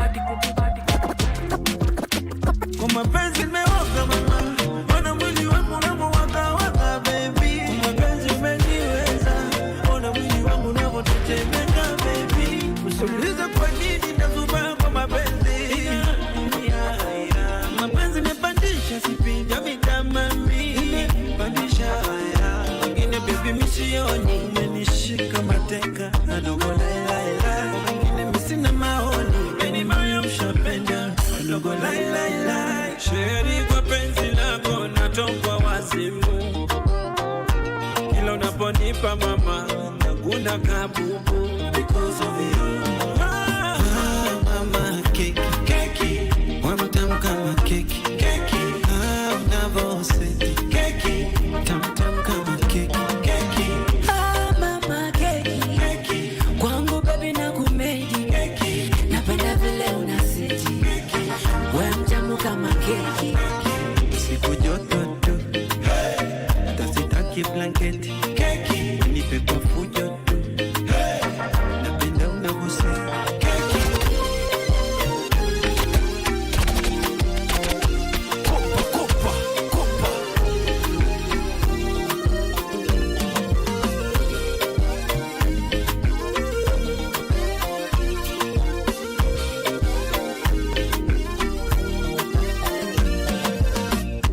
Mtoto wa Diana me fall in love kama chizi. Kushoto kulia niwe napenda my lady. Tangu nimekupata mwenzako kila siku nalabata baby. Daily nakufuata ingawa najua wengi wanakutaka baby. Tangu nimekupata mwenzako kila siku nalabata baby. Daily nakufuata ingawa najua wengi wanakutaka baby. Keki wamtamu kama keki unavoseti keki tamtam kama keki Cards, baby. All right, and Entertainment Thursday gets to continue. We have our very first guest on set right now. He is an artist and he does more than just singing. His name is Lucky Mzalendo and he's here to just tell us more about what he does and how his music is going and all that shebang. Good morning. Hi. How are you doing, Leo? I'm good. Uko fiti kabisa? Yeah. All right, introduce yourself to the people. Yeah, I'm Lucky Mzalendo, youth coach, youth champion. Yeah. So you identify yourself as a youth champion and youth coach. Yeah. And you've not even mentioned an artist. Tell me about that. People know about my music, so now introduce this side ingine. Yeah. All right. So tuambie, as a youth champion and as a youth coach, what exactly are you championing for, you know, for the youth? I'm a community musician. Apart from music, I do charity jobs. Yeah. Before I release an album, lazima ni visit children's home, lazima niende prisons. Yeah, vitu kama hizo. Yeah. So that is what you're doing for the community. Yeah. All right. Sasa tuongelee wewe basi kama msanii. Sawa. You know, kama msanii, what kind of music do you do? Is it the same, you know, in a touch based on the community as well? Ama just let us in on that. No, I entertain people, my customers, yeah, my fans. Nafanya kapuka Kenyan music. We try to export sharing. Unajua nyinyi generation ya TikTok mna import sana ngoma za Nigeria. Si na DJ hapa tunangangana kupeleka muziki yetu mbele. Sasa mimi umeniingiza kwa watu wenye hawasikizi Kenya. Do you really know me? Sawa, na cheki hiyo. So you're working towards kupeleka ngoma ya Kenya. We are trying to export a lot. Yeah. Instead of importing. Ukiangalia kizazi kipya kia TikTok kina import sana. They lack information. Yeah. What could be the problem? Like what could be the reason why you feel I don't think entirely that's what things on the ground are, but according to you, that's how things are. So unadhani shida iko wapi yenye unafeel ni kama hatu sell ngoma zetu more, we're actually bringing in more or embracing more of the outside music? People just lack information, the right information. Yeah. Mmekosa mtu kama Mzalendo tu anawaambia ni aje, hii ndio barabara, tumia bando zako vizuri. We kama msichana wacha kudance ngoma Burna Boy sana. Ni vizuri kudance lakini si sana. Burna Boy kutoka Nigeria kuja kuzike. Kwa dance kiasi? Lakini Mzalendo mimi naweza kuja kwa harambee yako kichangisha. Kweli ama uongo? Okay, kweli. You look good by the. Thank you. Thank you so much. Ebu Kolita, by the way, I wanted to get into this conversation. Vile anasema ati wa Kenya tuna dance more Kenyans on TikTok, according to Lucky Mzalendo, wana dance more ngoma za nje than za Kenya. Do you think that's the case? Actually, si hapo kwa kusema kweli, wa Kenya wana dance ngoma za nje kushinda za huku. But the reason is kwa first reason is sema kitu wasa nje wanadu wanafanya muziki poa. Na get. But unapata wasa wa Kenya kidogo production inatupiga kitu. Kwani mimi na watching ngoma gani nyi mkiwatch gani? Na unakuanga which side of TikTok nyi mkiwa gani? Me, if you ask me, I feel like we've really improved. I feel like most Kenyans now are listening to Kenyan music. Most Kenyans now appreciate Kenyan musicians. And I feel like the songs that are coming out of Kenya right now are really good songs, even production-wise. Watu kama kina BN, watu kama kina, you know, Otile Brown, ametoa ngoma juzi, Nadia, you know, Okelo Max. Yani kuna wasanii wengi tu ambao I feel like they are doing a really good job. But tuseme tunaongelea general. Okay, ukianza kusema BN, utapata unataja tu kidogo. Hiyo ni poa, DJ acha nikusaidie. Hiyo ni poa, but you are a true Kenyan. Yeah. You go with the wave fashion. BN sasa kila mtu anapiga kelele BN because BN is there. We have good artists. Kuna msanii kama Lucky Mzalendo. Unajua Kelechi? I know Kelechi. Kelechi can sing very well. Wakenya tukaungana hivi tumbaye kagari tufanye nini? Kelechi kitu namsumbua tu ni hizi financial issues kidogo. Is good in vocal, right? Kelechi anaweza imba kuliko wa Bongo. Kelechi anaweza imba kuliko wa Nigeria. But unakuta sisi tuko kuanzia kwa DJ, kuanzia kwa nani, kuanzia tuko wa Nigeria, tuko TZ, unacheki? Ma presenter tuko TZ sana. But Kenya tuko na wasanii wa great. Acha na BN. BN hiyo ni fashion. BN sasa ina trend. Tushasukuma hiyo. Imeenda. Kuna hiyo evil kwa imekuja sisi na kina Naiboy. Tuko na sukuma sana wasanii wa Kenya. BN sasa yako fashion. Ndio maana unamjua. No, I mean BN has been there for years on end. Ameweka kazi ndio lakini ametrend. Wakenya si wenda na trend. Nikakuuliza favorite artist wako Kenya ni nani? Nitajie tu mtu ajulikane. Lakini wengi. Nitapea wawili mwenye ajulikane. Wenye ajulikani sana and I feel they should be known. There's one called Zenia Manase. Nice. Zenia is a really good artist that I feel. I think I like you. There's also Shad Muziki. Yeah. I'm telling you there's Vijana barubaru sio kuna kazi. Sio kuna kazi. Yeah. They have put in board of work, right? Yeah. Hao ni vijana wanafaa kuwa wanaendesha gari, wafai kuwa wanatembea kupanda matatu. Unanishika? Sijui kama unanipata. Unaweza kuona choma bro. Okay, unajua mimi ni artist niko 14 years in the. Sina kitu ya kuficha. Yeah. I have record label. Nimeachieve. Yeah. So haina haja tufiche wasi. Yet watu wanaumia. Si ni kweli? So what you're saying mainly ni ati wasanii Kenya ndio wako lakini they don't get money into their pockets. Wanaweza kuwa the government should come in. Yeah. Wake structure mzuri ya mwanamuziki. Mwanamuziki kwa M-Pesa unaweza pata 30k. Pesa yako direct. Si hao mabroker MCSK, CBOs wakae kando kido. Kina Mutua Ezekiel wakae kando kido. Tufanye shughuli yetu kama mwanamuziki. Juu Mutua anaendesha gari na hizi imba. Sijui kama unanipata. Lakini inaweza kuja na ubaya. Sina ubaya, nataka tuweke vitu wazi. Tusifiche mafans wasanii mkiombaomba nguo mnaenda interview. Sawa? Yeah.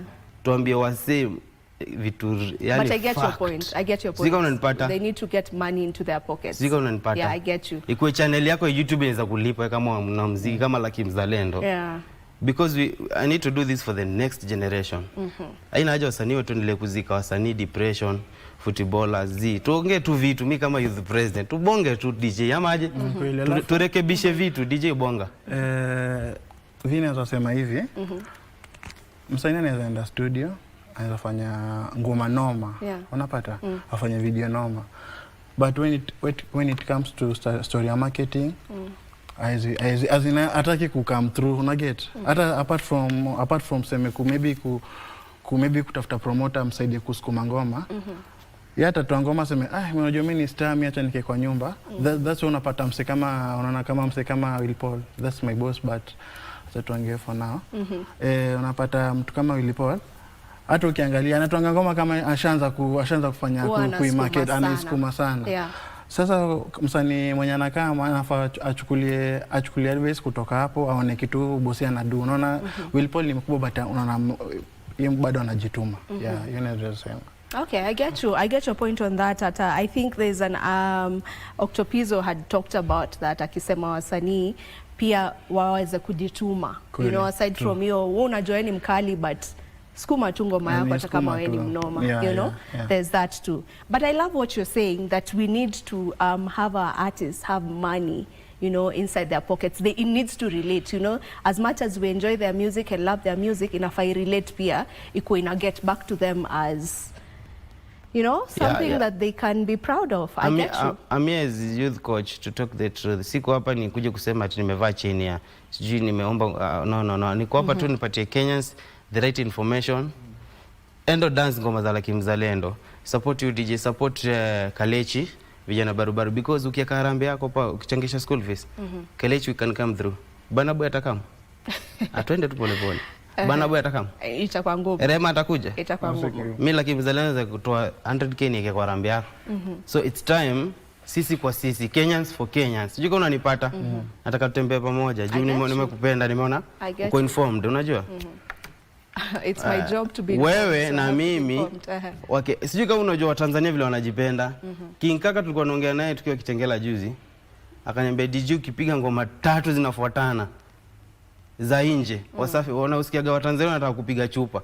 Tunataka Wasafi, hiyo ndio kitu tunataka na Kenya.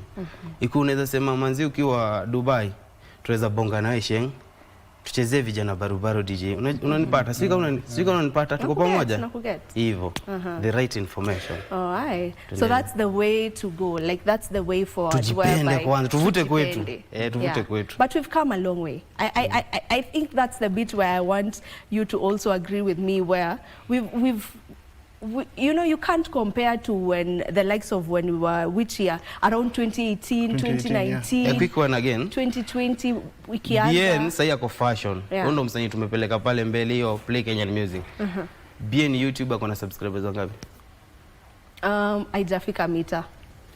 Mtoto mdogo mwenye amenisikiza mimi, nilianza kuimba sijui 2012. Sijui nitagwa nini watu wao wamesainiwa na Wasafi, sijui D-Voice, sijui nini. Akona subscribers wangapi? 2 million. So Watanzania wanakusanyika pamoja, ile love. Unanipata? Bien ni msanii mimba sijui nikiwa sijui nanuka maziwa, lakini akona subscribers sijui 200k. Something is wrong, right? Ni kweli ama uongo? Unanipata? Yeah. All right. Nimekuchallenge buda. So that's the envelope you're trying to push. That's what you're pushing. Turudi mtaa. Yeah. Turudi mtaa. Yeah. Which is a good thing. Which is a good thing. You know, it's good for us to get to listen to some of these truths, ndo tujue wenyewe. As much as yes we're pushing, we need to push harder. True. Yeah, but you have to give it to the fans of the 254 music. Ni msanii mgani mwingine tumetoa apart from fashion bien? Mbona unaita BN fashion? Okay, he's trending. Yeah. Amefanya kazi but ako fashion. Ako fashion. Si ni kweli? Tuko na wasanii wa great. Mtu kama Kelechi can sing, right? Let's push our wasanii. Ikuwe BN ako na backup. BN tumepeleka wasanii kama Grammy 3, 4, 5 kutoka ke. Sijui kama unanipata. I get you and I cannot wait for those things. Did you unanipata? Yeah. Twende. Alright. So wewe clearly huku leo hata utaki kuongelelea ngoma zako sana. You want to push the envelope, which is a good thing. It's a very good thing. You know, and as you said, you're the president's youth. You're the youth president. Gen Z president. Unajua sahi. Awe si Gen Z. Unajua sahi. Wewe si Gen Z, tukubaliane. Sawa, tuseme wewe basi. Si Gen Z pia. Kwa nini? Wewe si Gen Z. Kama nani Mwangi ni Gen Z. Anaitwa kama Boni ni Gen Z. Tukubali tu. Kama mtu ni Gen Z, Gen Z. Kama si Gen Z, when you're an ally of Gen Z. Gen Z unaichukuliaje? It's the years. Define the Gen oldest Z. Gen Z was born in the year 1997. You should be a leader. That was the oldest. How old are you?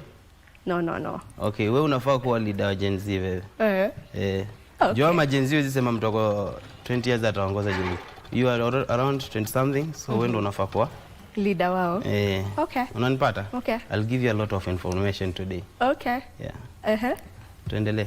All right, okay. We should come to the end of the interview. So maybe you can speak about the song that you're promoting at the moment. I'm just promoting my job. Before I release the album, this is the way I work. Before I release the album, I go to children's home. Yeah. I visit prisons. That's how I bless my God. Yeah, so wasi wa keep in touch na mimi like mzalendo. Waone vitu mimi ufanya, yani unajua? Tutembee pamoja. All right, so they find your music across all platforms as Lucky Mzalendo. I'm not complicated. Lucky Mzalendo kila mahali. Nikienda prison mnakam tunacheza ball na watu tunawabless. Nikienda children's home mnakam tunawapatia ile kitu tuko na tunasambaza upendo tunakuwa wazalendo, unajua? DJ Jika kana ngoma zangu. Hazikosa nini unakuja hapa ni kama wewe ndio una take over this show. Akona ngoma. Haina noma. Understand your feeling. Thank you so much. Thank you so much for coming through to the show, and I hope that people have gotten to listen to what you're saying and will put in the work to ensure that Kenyan music also gets to cross borders the way that it should. Thank you. All right. This is where we end this particular interview, but don't go too far. Entertainment Thursday gets to continue.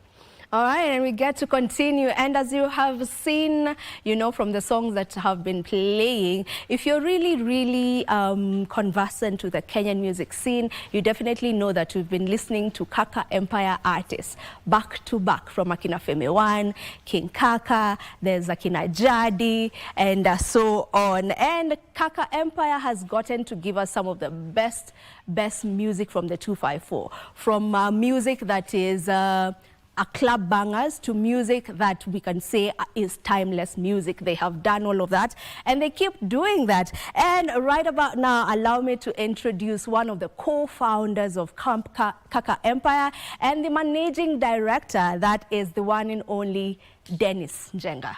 Dennis, welcome to the show. Thank you for having me. It's a pleasure to have you on board. Thank you for having me. Kaka Empire. Yes. Let's talk about Kaka Empire kidogo before we get into our topic of conversation, which is branding and talent management.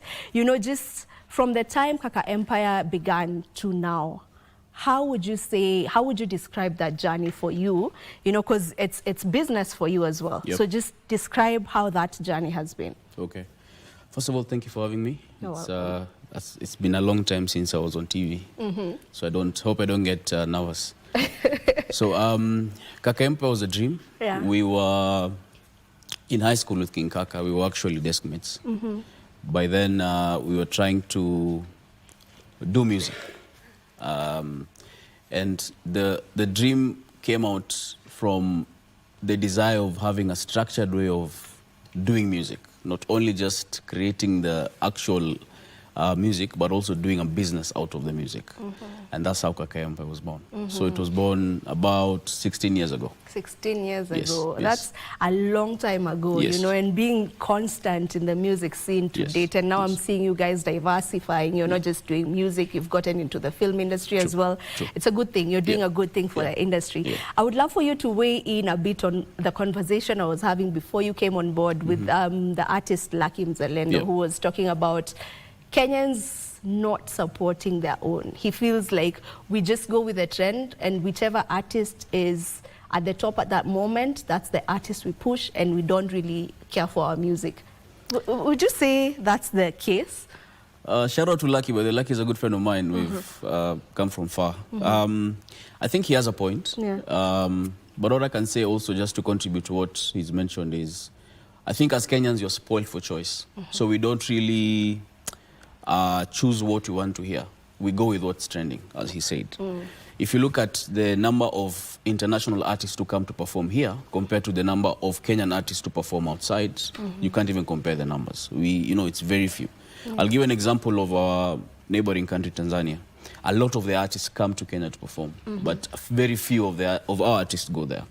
So we are very exposed and we are spoiled for choice, and that's why people tend to just move with what is trending at the moment. Okay. Yes, but he's right. We really need to support our own. Yeah. Yes. But we've come a long way. We are not that badly off. Yes, you can say that. We're not badly off. Okay. Yeah. All right. I just wanted to, put that across, because I also feel like we're not that badly off, because I know that we play Kenyan music right here on the show a lot, and people do appreciate it. It's not like ati tunacheza Kenya and people don't listen in and whatnot. But yeah, that aside, let's talk about branding and talent management. You've been in this game for clearly 16 years, as under with Kaka Empire. So that's what you do, talent management. Right? Let's talk about the branding bit of a talent, specifically for musicians. How does that look like?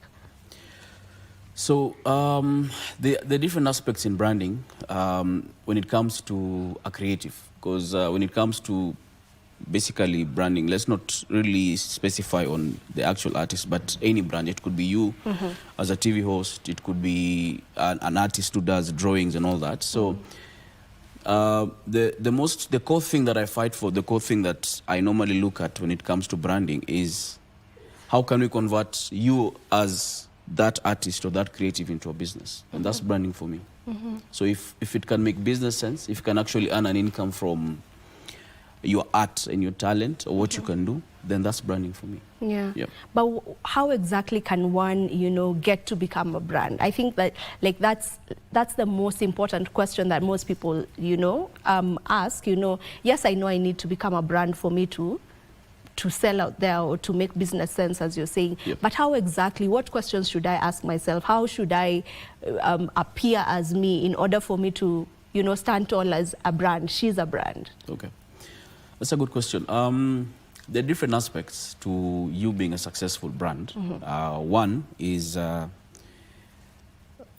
content that you're producing, the art that you're producing, what you're creating, is it sellable? That's number one. Do you have the right discipline? Actually, when we sign artists at Kaka Empire, or rather from my experience over the years, I don't look at talent as the first thing. Okay. I look at, one, are you disciplined? What do you see? What do you foresee for yourself in the next coming years? Or are you only seeing the next 1 year, 2 years, or maybe the few months? Or do you just want to be famous and have a trending song and that's it? So the question I always ask artists is, so where do you see yourself in the next maybe 6 years? And people will have very crazy answers and crazy ideas, but it is where you see yourself from today that determines what type of brand you are. So one, is that brand, is that thing that's creating really sellable? Number two, do you have the right discipline? Number three, are you be able to handle the fame that comes with the popularity? Of course, the last one is talent. Talent comes last. Yeah, it should become, interesting. We assume that talent should come first, but clearly there's work that needs to be put in, even if you're talented. There's there had been a conversation on, or there's always that conversation of talent is just 20%. Yes. 80% is the work you put into the talent. You can be the most talented, but someone who's really averagely talented can surpass you simply because of the work they put in. So I get you when you say that. When you talk about talent management, what would you say is the hardest bit of being a talent manager or managing a talent, specifically in Kenya? Being able to handle personalities. People have different personalities, like management and leadership. So you tend to, the way you look at things and the way you face challenges is different from how I do them. So that's the one constant challenge that is there in leadership and talent management. Number two, if you don't have structure. So the whole idea of why we created Kaka Empire and what we are doing different from everyone else over these years is we were able to create structure in the way we manage our talent. So from the beginning to end, when an artist comes through our pipeline, how do they start and how do they exit? So the structure is how do we look at you? How do you present yourself to the public? Are you financially literate? Are you able to plan your financials very well? Are you able to converse? Are you able to talk about what you actually do and what you create? Are you a disciplined individual in terms of how you do your own personal thing? So there's the artist, but then there's the real person at the other side. So who are you on the other side? Then of course now the business. So there's a structure. For example, we have a whole team that does what we do at Kaka Empire. So we have someone who does PR and communication. We have someone who does tours and logistics. We have someone who does social media management. We have someone who purely handles finances. We have a business development person who goes out to seek clients. So it's a very structured way of working. And that's what we do differently. All right. And being under management sometimes can be a lot. You know, if we just go by some of the stories that you've gotten to hear, even people who've been signed under really big, you know, record labels and management companies, you know, of this continent and the world at large, you get to hear, you know, people wanting out of the deals most of the times. And in Kenya, I wouldn't say we have as much talent management institutions, if I can call them institutions or organizations. Just where is the problem usually, you know? The number one challenge you have in Kenya is lack of information, especially to the artists. So when these major labels approach us, they look at the catalog you have. So I may have, let's say, 1,000 songs. And when a major label approaches me, they look at how much money they can actually make from this catalog that I hold. But on the other side, the artist does not understand how labels work. So what they'll be attracted to is the money, it's, you know, association with a big label. But then when it comes to the fine details on the fine print on the paperwork, now there is where the problem comes in. Back to my issue on structure. So if you have structure in what you do as a creative, then there are certain things that you'll avoid. For example, you'll have someone who does your paperwork, who's a lawyer, who's able to look at your contract and tell you, by the way, Vivian, here and here, I don't think this is the right step to take. Regardless of what money they're paying you, what they're promising you, this contract is more advantageous to them than you.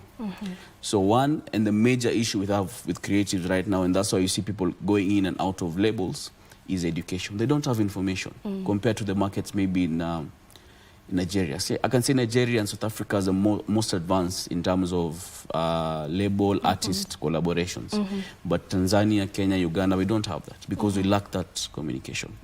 And then thing I've seen also right now is there's a huge demand for catalog from Kenya.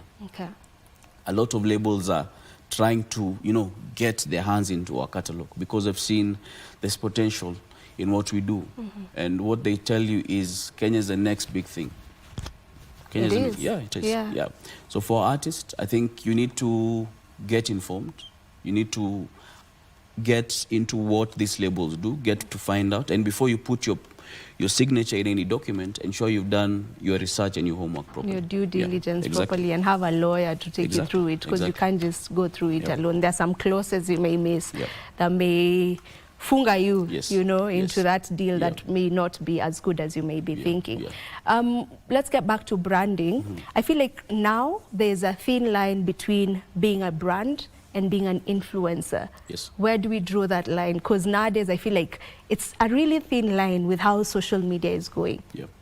So a brand is, for me, just in simple terms to explain the two, is a brand is someone who's someone or something that is well established and it's well known. I don't need to explain who I am to you.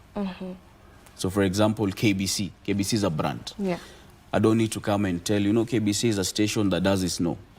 But as an influencer, it's you're down the tree, the line, You're not really known, but you have a following that sort of advocates for what you do and listens to what you tell them, but it's not as big as a brand. So a brand is more established than an influencer. But also an influencer can be a brand. I think, do you need to be a brand to be an influencer in this time and age? We have brands that started as influencers. And now they're established brands. Even these artists and musicians that we manage these days, they start as influencers because they influence the way you consume music, the type of music you consume. I'm sure if I look at your playlist right now on your phone, there's a specific artist that you listen to because there's some emotions or something they give you and make you feel. And they started as an influencer, so they've influenced you, but now they are a brand, they're established, they're well known. They don't need, if they're walking into this place, people know who they are, you know, so that's the difference. All right, I get you on that. Now, as you know, you started by saying Kenya has a lot of options, and we were musically speaking, you know, Kenya has a lot of options. I feel like right now we have a lot of options even in brands. There's options left, right, center. Do you feel like it's harder now to become a brand, or is it easier to become a brand? Both ways. One, what social media and this digital wave has created with the audience right now, it's advantageous to one end and also disadvantage to the other, because if you look at how people consume even content, even music as it is, when we started a few years back with Kaka and the other artists, we used to release maybe a song every 2 months or once a month. But now you release a song every week because the consumption level is so high. If you don't release a song within 7 to 14 days, people sort of forget who you are, or rather forget the last time you released a song. And that's why you see there's a lot of trending songs and trending genres. We had gengeton, now we have, is it abaton? Yeah, so this, because of the consumption. So in both ways, it's good and it's also bad. It's bad because you tend not to actually appreciate what these people create to the maximum. But it's good because it's also opened up the gates and the doors to people who really didn't have the time or don't have the time to create good, not really good, but long-lasting content like the rest. Yes. Yeah. Now that you've been in the scene for a really long time, and as Kaka Empire, you have really strong brands. You know, someone like King Kaka, Kaka is a brand, a really strong and valued brand. Femi One is also a brand, you know, so these are people that started with you. I remember Femi One got into Kaka Empire when she was straight out of high school, you know, straight out of high school at only 19 years. So how do you make sure that they remain consistent, you know, aside from what you've talked about, the fact that you ensure that you're always checking out music, what else do you do with these brands for them to be such brands, you know, that are valued, brands that people believe in, and, you know, brands that are just, we would say, really strong brands? I think for me, what I'll say is it comes from experience. I was privileged enough to work in the corporate side. So part of my years back, I used to be a banker. Then I went into insurance, and all these stints I was doing, this other side was into in leadership and management. So I learned a lot on how to manage people and handle brands.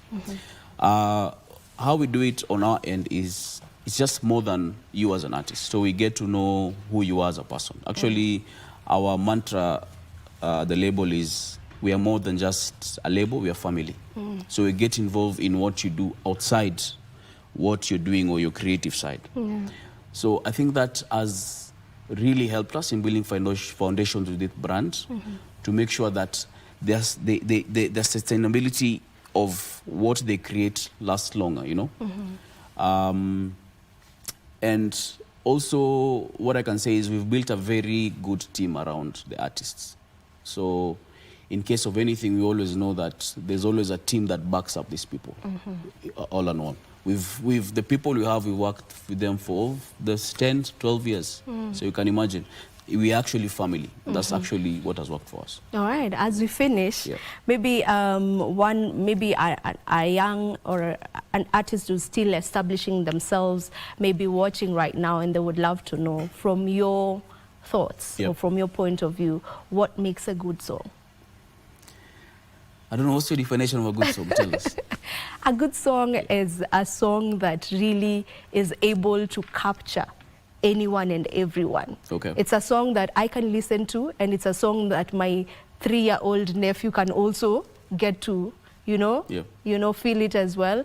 And I'd say a good song is also a song that is just timeless. Okay. It lives on and on and on. Okay. Yeah.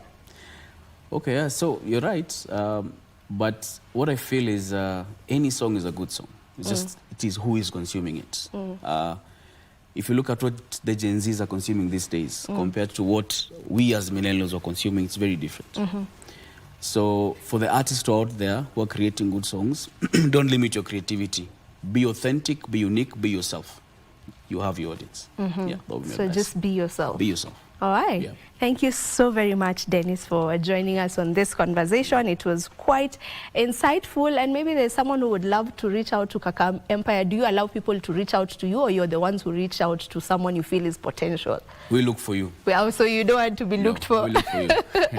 Msiwatafute, tutakupigia. Yeah. All right, thank you so very much, Thank you for having Dennis, me. and thank you for the good job that you've been doing for the industry as Kaka Empire in general for the years that you've been here. You really need to be given your flowers, so I'm giving them to you. So Asante. receive your flowers as Asante. Kaka Empire. Thank you so All much. right. Thank you so much, and for staying with us. Remember, this is not the end of the show. In a bit, we'll be back to talk about the film industry and specifically sugar. Don't go too far.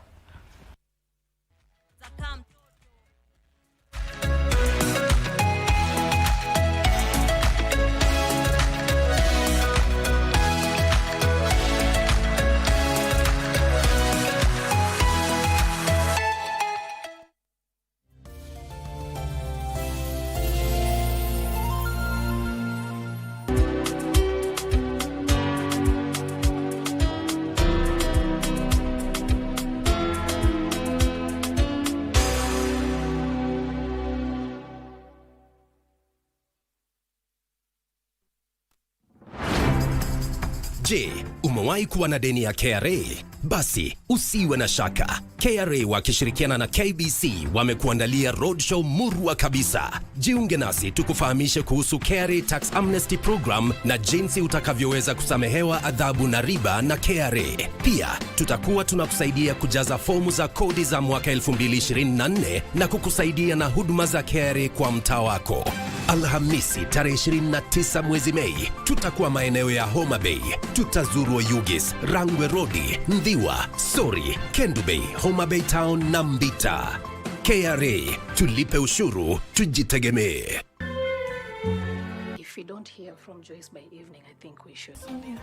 We now get into our final interview of the day before we now get into the sherehe mood fully. As we always say right here, Thursday is the new Friday. And my DJ is very ready and able to ensure that we will break a sweat or break a leg, whichever one you choose to go with. Now, right now, allow me to get into the film industry of the 254, and we get to talk about Sugar. Sugar is a film that was first filmed right here in the 254 back in the year 2009. It took a long hiatus before it came back to Kenya, and now they came back to Kenya, and we have Sugar Mashariki that was shot right here in Kenya, done by Kenyans, and we are privileged to have some of the people who are part of it right here in studio with us. Ladies and gentlemen, allow me to introduce to you a very beautiful looking young lady. Her name is Frida Mombe, and Frida is an actress and she's part of Sugar. Welcome to the program. Thank you. Thank you. You're very welcome. No, umembo ni mrembo. You're very beautiful. All right, and right next to Mombe, we have someone who has been in this game for the longest. Actually, we were speaking behind the scenes, and he's almost clocking 20 years in the system. Nasema tu. That is the one and only Enos Olik. And Enos Olik is a cinematographer, and he is the director of photography for MTV Sugar. Welcome to the program. Thank you for having us. It's a pleasure to have the both of you here. Yeah. Sugar, the first one was shot in 2009. Yeah. I'm sure people know it, especially kwa sababu it was the film that Lupita was in. That's when we first got to encounter Lupita, and now she's this global sensation. Could you remember the first Sugar, and were you by any chance part of it? Of course, I remember it because at that time, just came out of high school, and there was a lot of buzz about it. MTV Sugar, and also because at that time, also what it was talking about, and I remember maybe because at that time I was part-time a musician, so I think when they were shooting the video. I can't remember if it was the first one or the second one, the second season, but I was there. I was somewhere there. Yeah. And now it's back and you are the cinematographer, you're the director of photography. I can imagine Frida in 2009 wewe hata sijui kama ulikuwa baby class. Exactly. Baby class no exaggeration. Okay, I'm sorry. I was around 9-8, yeah. So around 9-8 years. I really didn't watch it at all. Nilikuwa nje nacheza kalungulungu and stuff. Yeah. But I'm glad that I watched it when, after high school, huko. And yeah, I'm glad that I'm in this one. All right, and that's the thing with the Sugar now.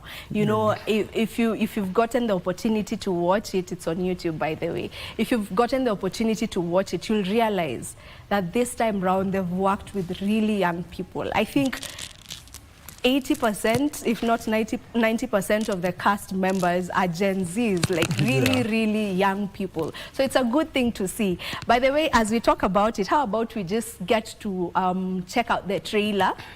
Let's check out the trailer and then we come back and get into the conversation.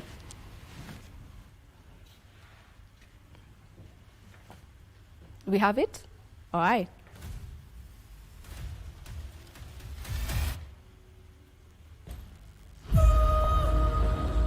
Nani aliita polisi hapa? Tuko na maswali kadhaa.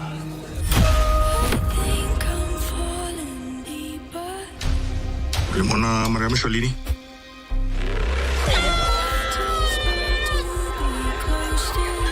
Kwani kwa shida? Hi guys! Welcome to this year's special welcome party! Shining like a superstar. No. I can't keep doing this. Niasha, Sindio. Stay away from him. The administration will be posting up these flyers with our new campus rules and the strict dress code. They're trying to police our morals, everything that we stand for.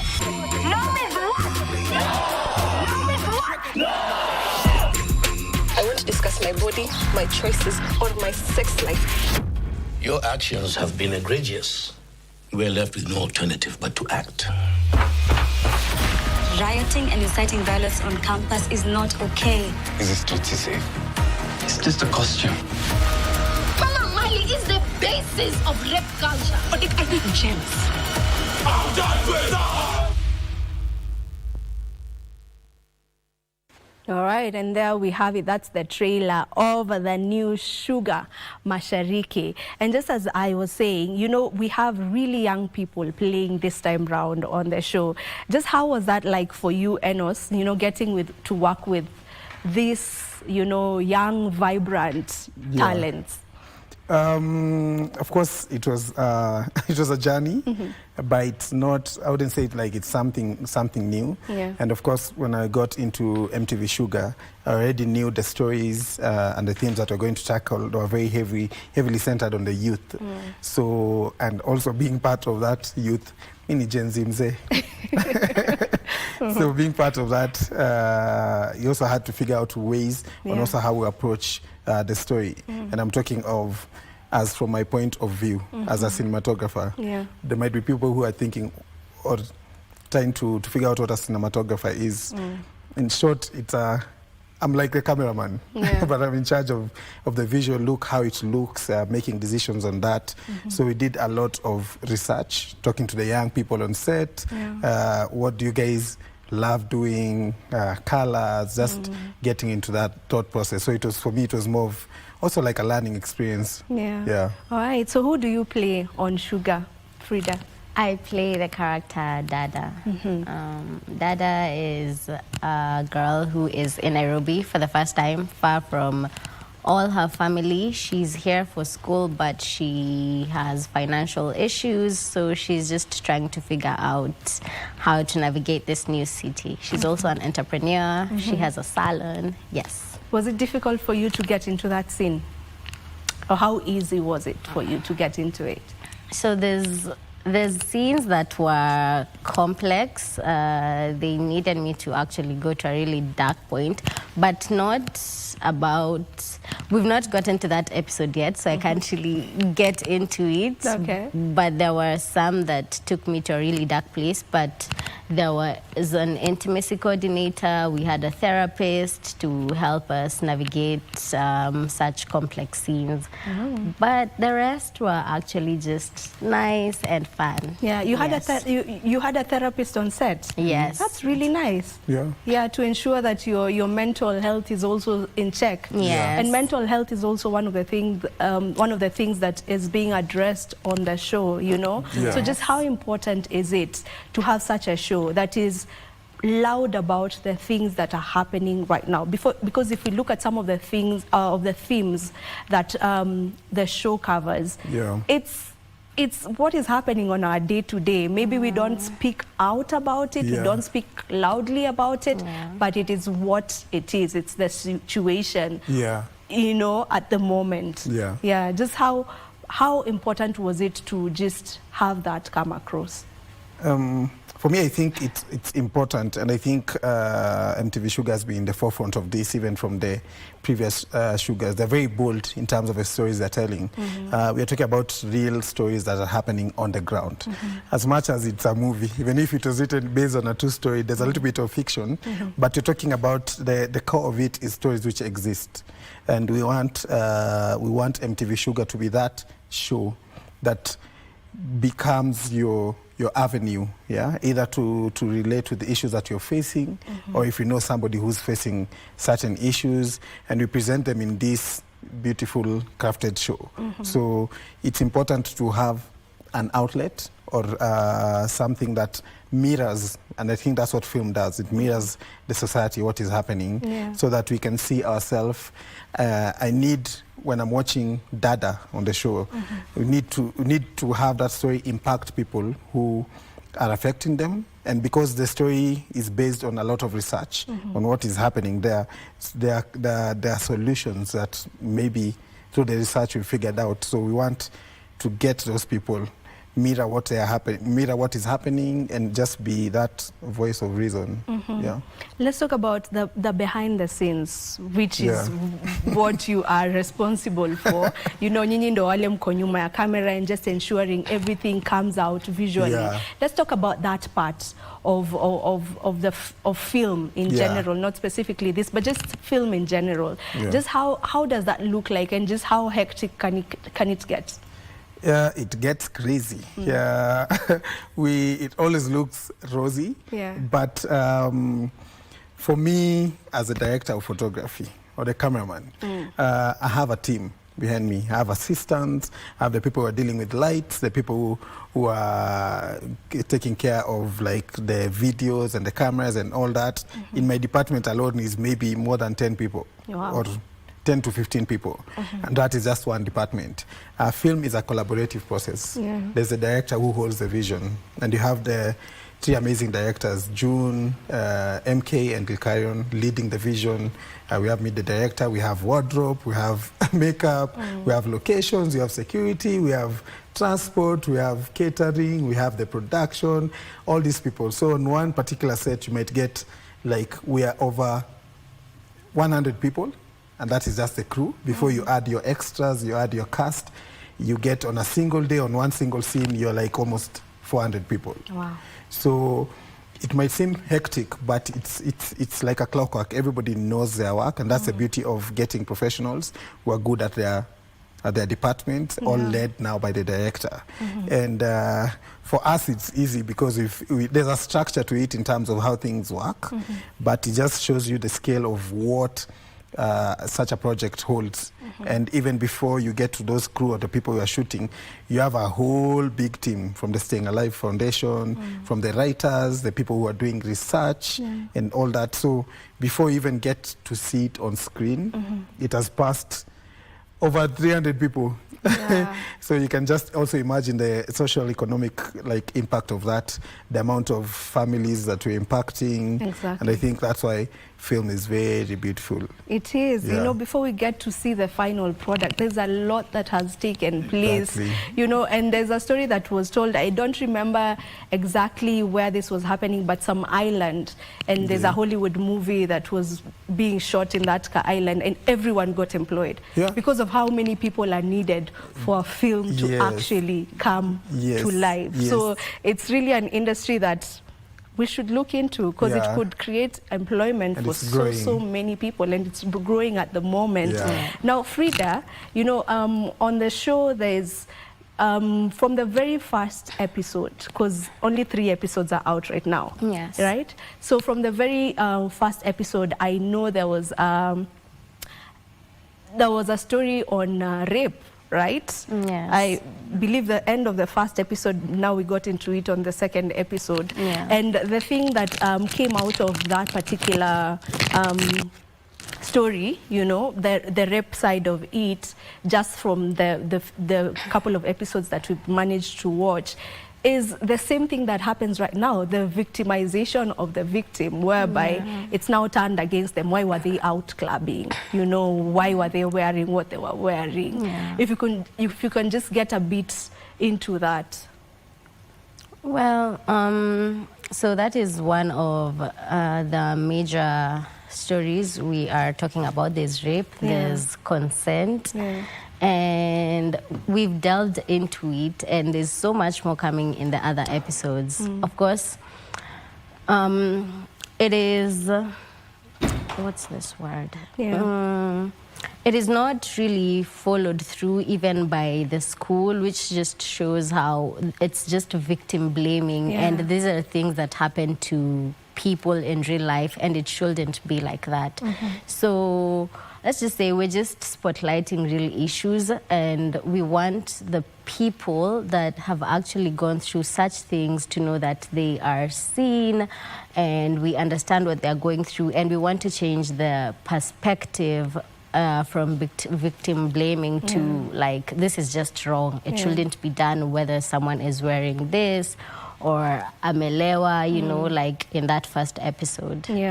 All right, we need to come to a conclusion of this conversation, but before we do, maybe just Frida, you can give us your experience on set. What was the best thing for you, you know, throughout the entire shooting, and how long did it take you to shoot? Well, it took exactly 40 days for the whole show to be shot.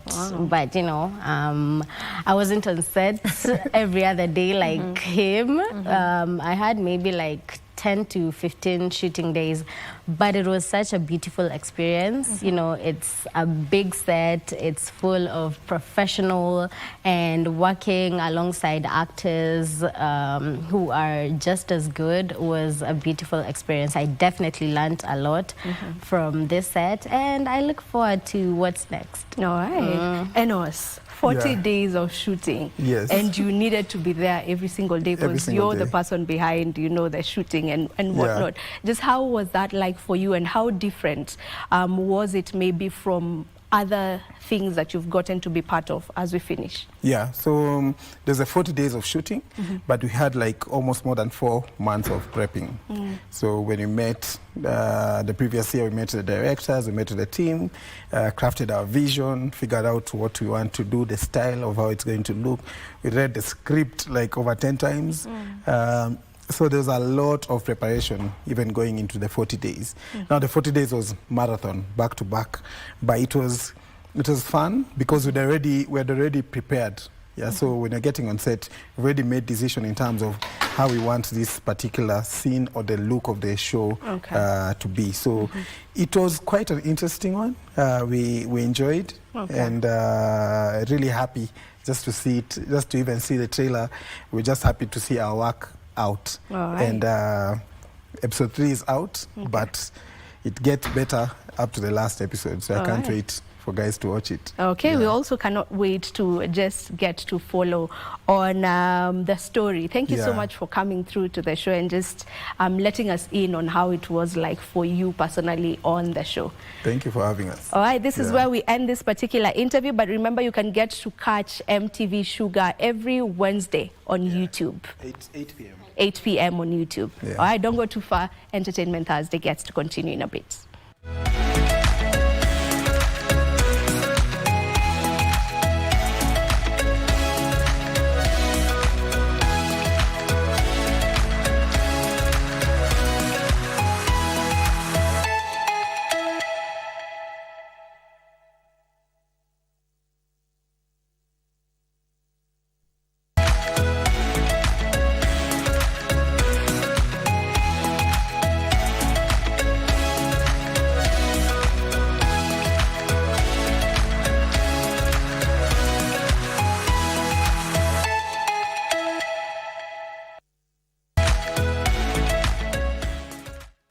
Right now, before we get back, allow me to take you to the Blue Economy Summit that is happening, Day 1 wrap. Let's get to that.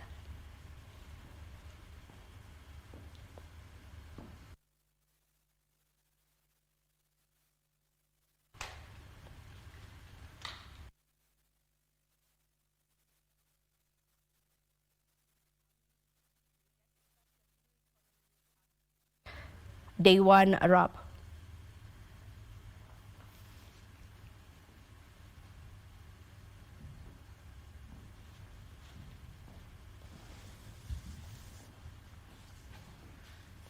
My director.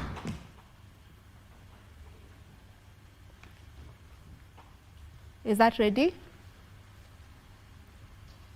And had the people and saw the people, and we are going to still continue being out with the people this afternoon, so that when we come and speak inside the boardroom here, we are speaking from what we have seen, what we have experienced, having left an impact also with the people on the ground.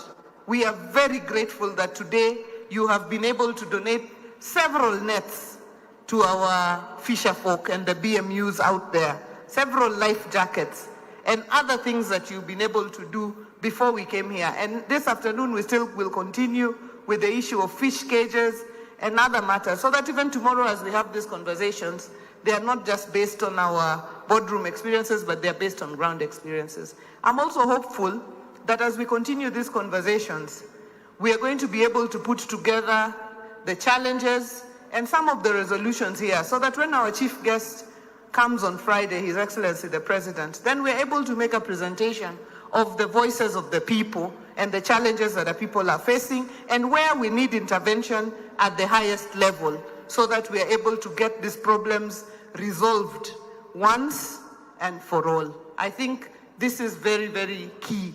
And I'd like the BMUs ambao mko hapa, chairman and others, if you could just wave, our BMUs wherever you are. Yeah, thank you very much. This is your forum.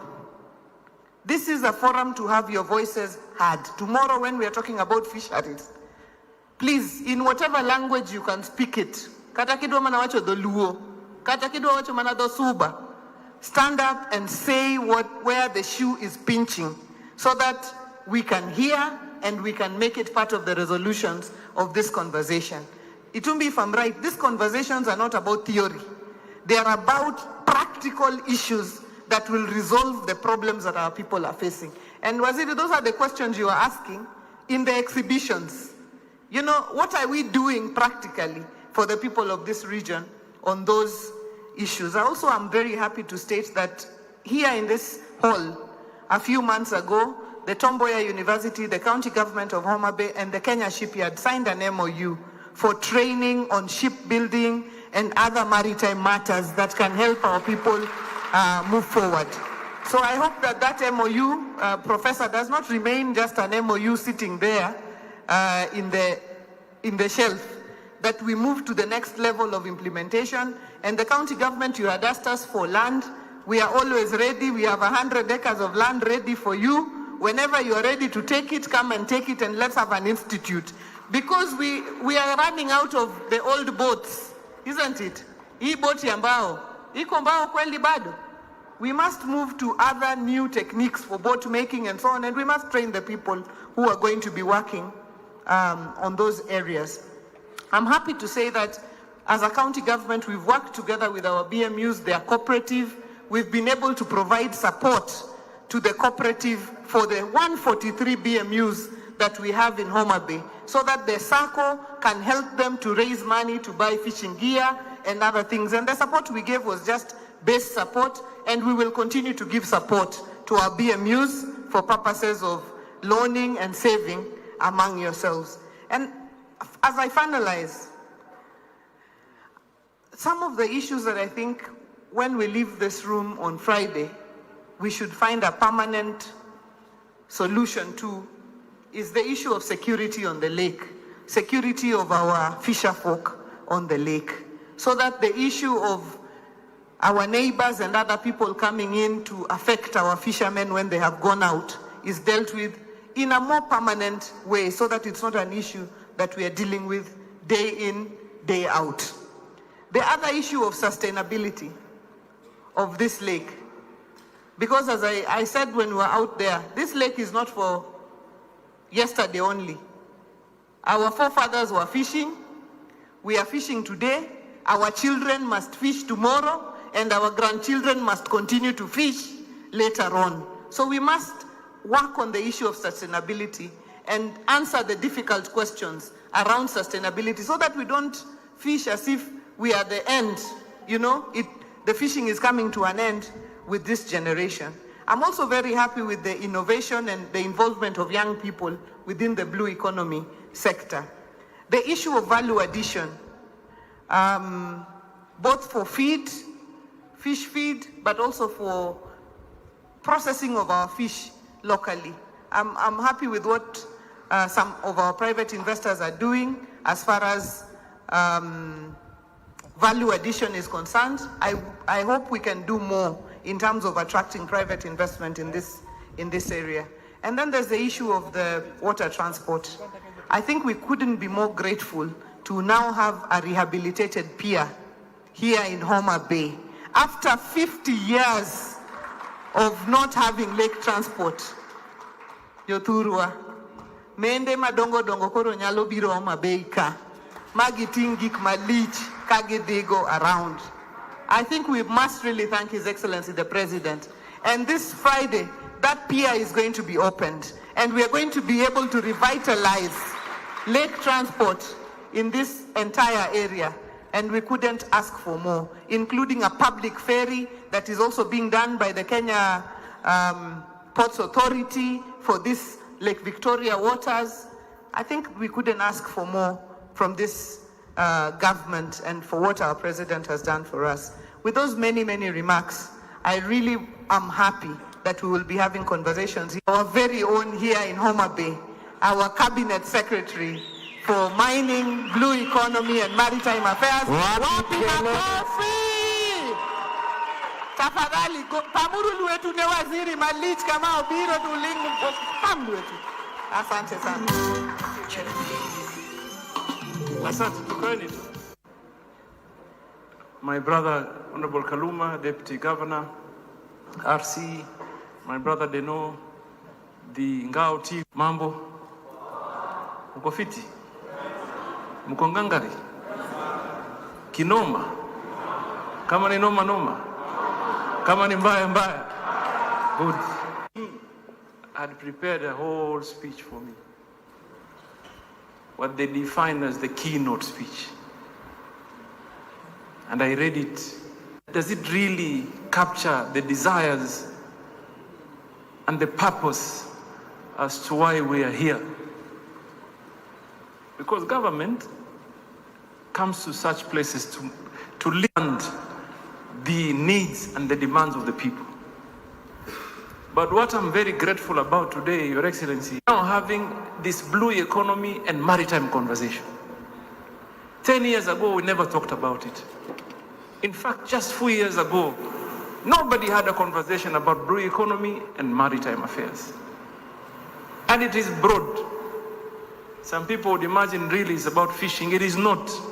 It is about fishing, job creation, wealth creation, mobility, connectivity, opportunities. It is broad. We were looking at tilapia just now from the exhibitions. And someone explained to us that if you catch a tilapia, there's nothing that supposedly should go to waste. Nothing. From the matumbo, the waste, what is defined as waste, can now be turned into feeds. From the ngozi, that can be used. From the kichwa that Kaluma likes to eat because he believes inafanya akili mingi. And I also come from that same school of thought. So we need to ask ourselves as a country, have we really optimized on this opportunity? And if we haven't, what do we really need to do? Because government is not going to do business. Government is going to create an enabling environment, give you the necessary support. And that's why we are deliberate when we're creating the landing sites. For example, the 3 landing sites that we've just advertised here in Homa Bay, which I believe we should be expanding going forward, so that every shoreline, like the way we went in today, we should have an opportunity for people to self-employ themselves, value add, and contribute to the larger economy of our country. So, who are the drivers? For me, the BMUs, the counties, the private sector, the larger population, and ourselves as enablers. Last week, I had a quick coffee with my dear elder brother, Ochieng Beo. I see him here. He's the chairman of the Aquaculture Association in the Lake Region. I don't know whether it's in the country or Lake Region. And he went at me. He kept going at me. Bana nyinyi, regulations, regulations. I'm telling him, chairman, slow down. We were not angels. As government, we're not angels. What we acknowledge is that we want to listen, but then speak to us. Don't speak at us. And I assured him, like, you had issues with regulations, we will review until we get it right. You know, si kitu ambaye we can wake up today and perfect it. But what we commit to do is to keep the engagement going. So we speak and speak and speak until we get it right. So my conversation here today is purely to assure you that we are listening. We are listening. We've had Governor GLaDOS speaking about how important a peer is. What we capture here going home is what do we do now to create more peers so that we can enhance connectivity and mobility in the Lake region. When the president comes, because we have a listening president, he listens. I'm telling you, he listens, and he finds time to listen to us. We will tell him. And you guys should take the opportunity when he comes to meet you here to highlight real issues. Real issues. Issues that would have an impact and change our lives. I have said it. We must bring a level playing field for all Kenyans. From wherever you come from, we must bring some level playing field. And here in the Lake region, we have to be deliberate about the actions we take. We must be. This morning I told my teams, and I told County Commissioner to lead it. I know we have issues with breeding areas and being able to catch fish that we're not supposed to. But as a government, we can't only tell our people, musishike. We must give them an alternative. We must be able to provide necessary support, encourage them to diversify the means of earning some livelihood. That is why this aquaculture is a big conversation, and we must have it. And we must have it. Nilimwambia hapa, I told my PS, I went to Vihiga some 3 months ago. There was an exhibition such as this one. I saw someone who explained to me, Waziri, sasa tumezindua innovation. some feeds, tunatumia sijui nini. Nikamwambia sasa wewe si nilikuona Vihiga. You're telling me 2 months down the line the same thing in another exhibition here in Homa Bay. How are you helping me? You know, it is true. What we need to do is to scale up our innovations, put it to better use and bring it now to grassroots. Ndio watu wapate, we progress. Sindio? Because I know the greatest challenge, and the people are happy to diversify, by the way. Wild catch is always the sweetest. They say it's natural. But in the world today, the aquaculture and mariculture is the way to go. People are doing it. People running an entire economy in some cities. We have to do it, but we have to do it correctly. Sindio? Deploy the technology that responds to the demands of the moment. Sahi, what are people doing that works? So that we don't put our people under pressure. Unajua niliambia watu ya nini, watu ya mara nyingi na kwa KWS and the multi-agency. Ukienda kushika mvuvi na neti mbaya, tafadhali, just call us. We have a whole ministry ya blue economy. Call us so that it is our responsibility to try and help them find the right nets and educate them. Unajua, ile wewe unajua, don't assume kila mtu anajua. Sindio?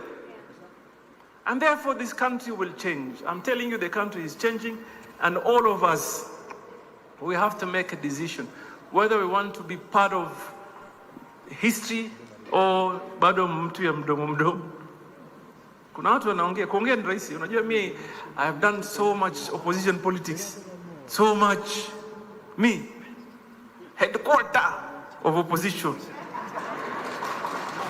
And I can tell it to you today, there is nothing as easy as to criticize. Ile tu kusema hari hafai, aende. Hiyo rahisi. Ni microphone na speaker. Na ulimaliza. I tell you, ile ya kusema VC wa hii Tomboya hafai, hiyo ni microphone tu. Na nini? Na speaker. Real work requires thinking. Real work requires consultation. Real work requires research. You know? Real work requires investment in getting things done. Now, we have been given that opportunity. God has given us that opportunity. Me, I speak for myself. Mimi sasa ni waziri wa madini, uchumi samawati, ama vile rafiki yangu Kaluma anasema uchumi wa maji vile bora elewe tu. Na mambo ya meli na maritime na mambo masala ya bahari. The question I would ask myself every day as I go to sleep, ni nini? What is this thing that I'm going to do tomorrow to create a difference and leave an impact? Sijui kama tunapatana. And by the way, Magwanga here was my colleague in parliament, the 10th parliament, deputy governor. Alisema we should do things to tame the Gen Z. We will do things to respond to the needs so the Gen Zs can also participate in growing their country.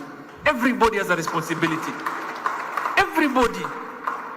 Na kila mtu, you know, every day counts. Mimi nilikuwa nasema, you may think, today is, what day is today? Today is Wednesday, the 28th. And I want to assure you, Wednesday, the 28th of May, ikipita hii siku leo na iende, hairudi. Kama uliitumia kutusi Deno, na kutusi Glado, na kutusi Hari, ndio ishaenda hiyo. It will never come back. So every day as you go home, you need to evaluate. I do that myself. I evaluate my entire day. How have I contributed to my own, to my family, to the people around me, to my country going forward? What will I remember, or what will I be remembered for this day? I'm saying this because sometimes it's very easy, by the way. I tell you, siasa za upinzani ni rahisi sana. Rahisi kweli. Nothing as easy as just criticizing. You know? And mimi unajua, yesterday Mimi mtu wa mtandao. I'm oftenly on social media naangalia tu. Yesterday bana nilishtuka, the kind of hatred sometimes we have is unbelievable. So there was this young girl, and I was very happy. Maybe I'll ask the note to look for her. She sings very well, and that's God-given talent. Mungu amemsaidia sauti. So anaingia kwa TikTok anaimba, and I'm sure she monetizes it. Anapata pesa. No, for some reason Chris huyu akanambia tuangalie comments. Nimeona Wakenya wenzake kanambia wewe enda kwa dentist. Wewe angalia meno yako kwanza kabla uimbe. I mean what? Surely. And I was shocked. I mean, why do we do that? You don't see the positive. You don't see this person amejituma. She realizes she has a talent. She sings. She makes some money. And Mungu amsaidia kuwa one of the biggest artists in the world. You only sing a dental form. Asema, umeona form yake ya meno ya kuhusu nini? You know. And this is the things that we must talk about and change and appreciate one another.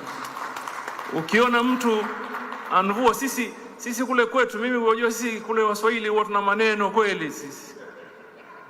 Yaani mtu ukimwona amvua samaki unaweza kumwambia hivi umvua kilo 2 tu. Instead of telling him umevua 2 leo kesho utiabidi uvue 4. Amwambia angalia huyu amvua kilo 2 tu.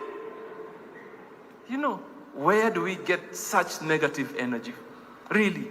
And who does it help? Really? So I have this opportunity now to engage you. And that's why I left that keynote address. To say that as a government we want to listen. And we are listening. And we are. And we are taking very bold and hard decisions going forward. Tumeleona? So we will do what is right. We will do what needs to be done. We will say what needs to be said. Not necessarily to say it so you can please someone. Nimeambia pale awali, my friend, the opposition politics is the easiest. And I have seen, have you not seen, people who were in government, deep in government, people who were making decisions in government, when they left government, all of a sudden they become angels and Mr. Know-it-all, some of them. Wanajua kila kitu. Mimi mwenyewe, I was sharing my experience. Mimi nilikuwa siku moja nimeingia serikali hii ya Dr. William Samoei Ruto, and I found him to be a very easy guy. Hana pressure. Mimi naingia very comfortably, napiga naye story, hakuna pressure. Sasa siku moja nimekuja hapa, mnanijua mimi na mambo yangu, sio? Sina mambo yangu mimi. Mimi lazima nimpige topa na kofia zangu zile lazima nzidunge, sio? So siku nyingine nilivaa kofia nikaingia hapo. Nikasalimia Your Excellency. Kwa mtu mmoja acha nikujie juu. Wewe ni waziri, utavaa vipi kofia? Nikamwangalia huyu, vipi huyu? Yaani katika yote ameona kofia. Yaani nikasema huyu ni deal naye nini? Alafu nikaangalia boss. Sasa siku hiyo niko na boss. Kaangalia president ananiambia tu calm down man. Wachana hii story.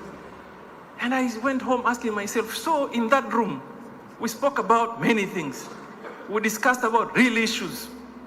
Lakini huyu mtu aliona kofia tu. Siku ya pili nikaenda nikamsema leo ndio naenda na ile kofia sasa. Nikatafuta ile yenyewe sasa. Honestly nikaingia na kofia. Lakini the wisdom of the president, aliniona kwa mbali na kofia yangu nikija, akasema yule. Akatuma mtu mwambie ule waziri avue kofia, atavaa baadaye. Awache tu ipite. And that tells you kuna watu wanafikiria mambo in a different ways. Some that mean well for the larger community, larger population in the country. Some really is just about them and themselves and their families and the closest people to them. So ni sisi tuamue. So nataka niwaulize hapa Homa Bay, sisi tutakuwa watu wa kuhesabika wa tofauti ama tutakuwa wale wale? Sisikii. Are we going to be the Are we going to be the people that will be different to create a positive impact in our lives and for our families and the larger population, or will be just like the other guys, or that all we do is speak and do nothing? Are we going to be creating change? Are we going to be the change, the change? Are we going to be the change? Or are we going to be the masters of the change? Here, Homa Bay will be the epicenter of the change. Tumekubaliana? And we will respond. Us, we will respond. Mkitukujia, tuwakujia. Mkutuita, tunakuja. Mkidemand, tunadeliver. Tumeelewana? You ask, we respond. Mimi nimejua hapa kumbe Kiswahili hakuna kabisa. I was looking at Ochieng Beyo here because I know he served in the East Africa Legislative Assembly. Nikaona labda huyu atajua Kiswahili. Kumbe yeye pia hajui kabisa. Unakijua? Unaona, anasema najua bana. So Mimi, I want to thank you, my brother Deno, for this very useful interaction. And we should encourage that we continue with this momentum so that it doesn't end here. Governor, I assure you of our utmost support. When you need us, we shall be here. My brother here, Harry Kimtai, amezungumza mambo ya madini, about geological. You cannot talk or discuss about minerals in the entire country without talking about this region. For gold, for Ari, copper, and in plenty, by the way. And even diatomite here, iko.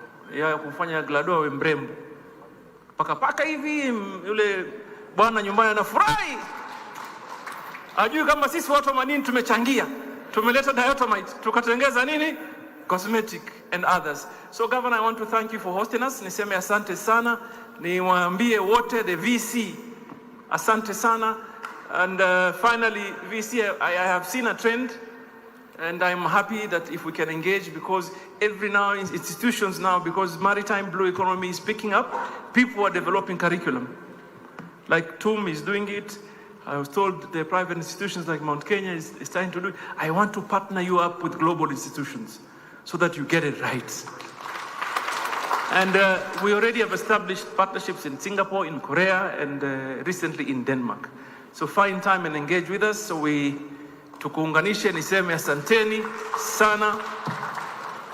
Mimi naona mumekaa sana hapa. You've sat for too long. DJ, lakini nyimbo of my choice. Nyimbo of my choice. Sawa? DJ uko na Nyamita. Wewe sikia. Hey, tusimame. Nyaboda ikinedu. Mano bazu. Ingela mwa. Atunge ditano. Ai mata kama.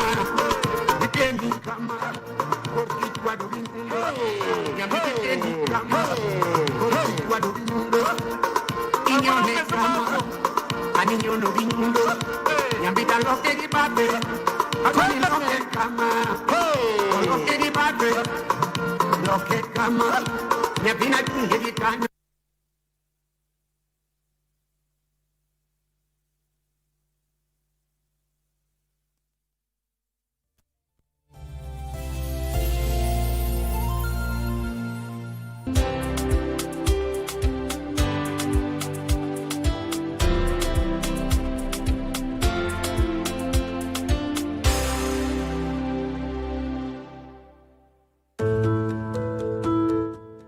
Are you thinking about your future? Saving through a registered retirement benefit scheme allows you to save up to 30,000 shillings every month tax-free, and investment income from the scheme is completely tax-exempt, meaning your money grows even faster, especially when you factor the power of compound interest. Withdrawals of retirement benefits are tax-exempt for retirees who reach retirement age as specified in scheme rules, retire early on grounds of ill health, or have been members of a scheme for at least 20 years. This tax exemption also applies in payment of retirement annuity and gratuity. Further, contributions you make to post-retirement medical funds are now tax deductible up to 15,000 shillings per month. This provides an immediate tax benefit and greater peace of mind for future healthcare needs. Remember, retirement benefits prevents old age poverty, offer emergency funds for illness or job loss, and offers financial protection to your dependents. Join a registered pension plan today. Reduce your tax burden and enjoy your retirement to the fullest. For more information, visit our website at www.rba.go.ke, call our toll-free line 0800-720-300 or email info@rba.go.ke. RBA, safeguarding your retirement benefits.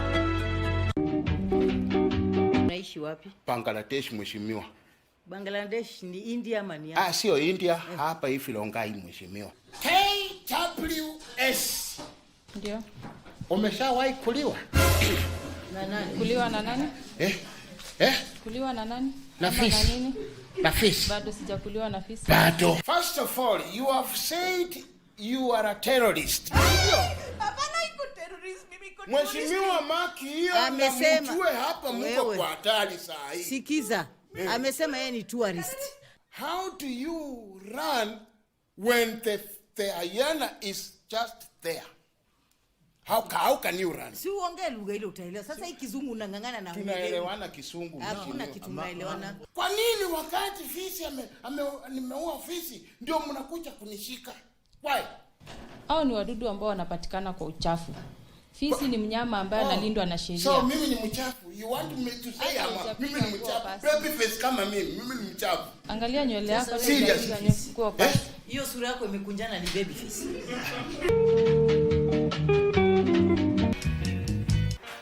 Pamela. Where is Pamela? Morning, Grandma. Morning, Grandpa. Snow. Take your tea. Who texts in the morning? Hey. Why are you not in school? I cannot go to school with trauma. Unbelievable. Umepatikanaje huko? Si nimefikiria nitakutadana hapa. Time ulikuwa unafaa kunisaidia, ulinipeana nikauawe. Imagine hiyo haikuwa plan yangu. Care to explain? Words have ears. Acha nikwambie.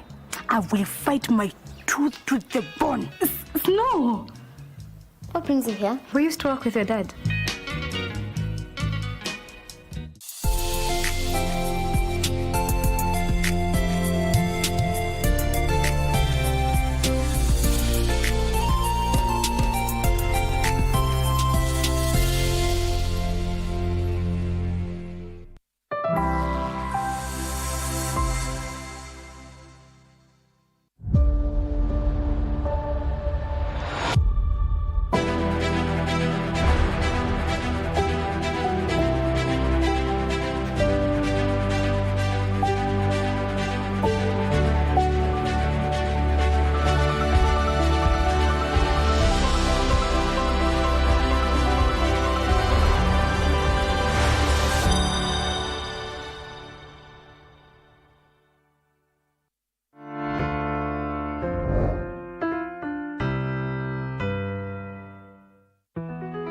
One of the foundations of a nation's economy is its currency.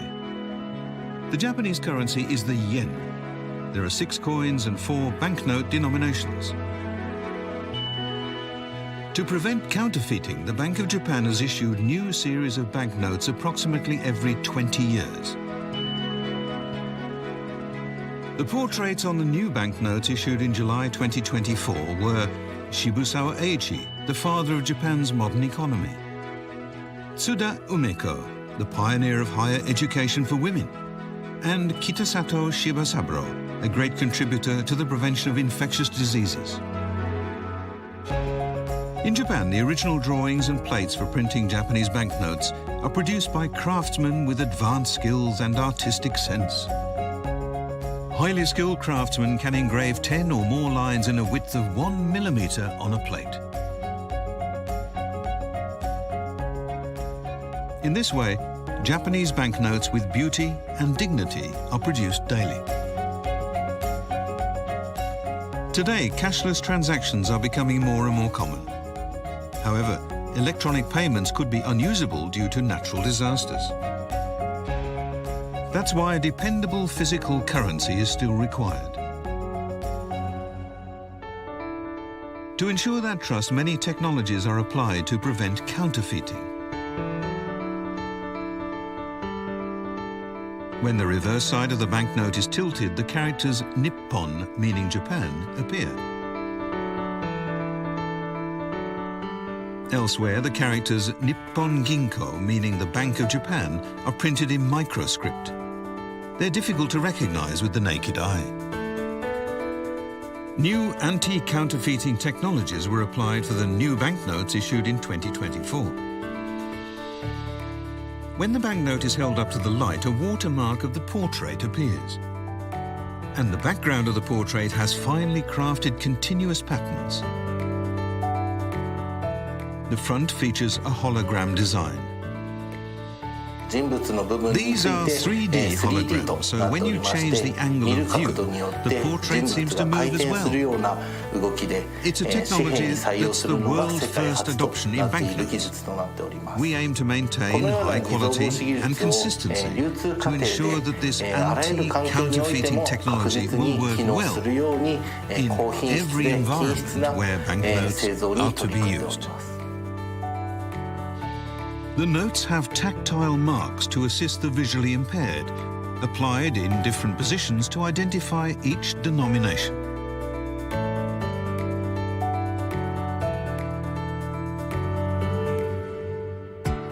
The coins also feature anti-counterfeiting measures.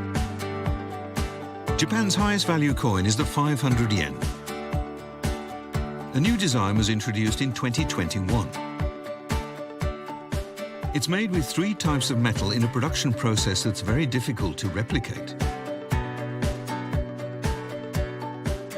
The ridges around the edge are arranged with varying angles and gaps, making them hard to copy.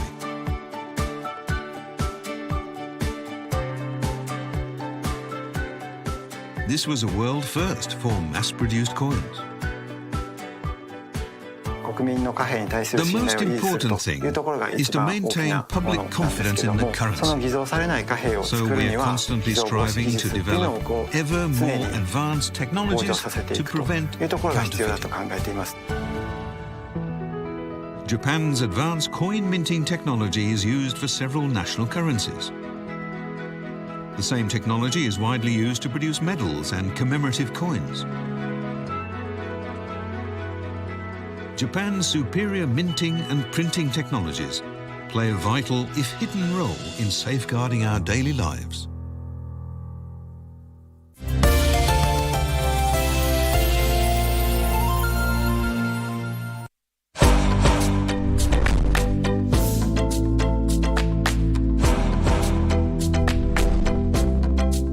Naitwa Calvin Sriaga Onyango.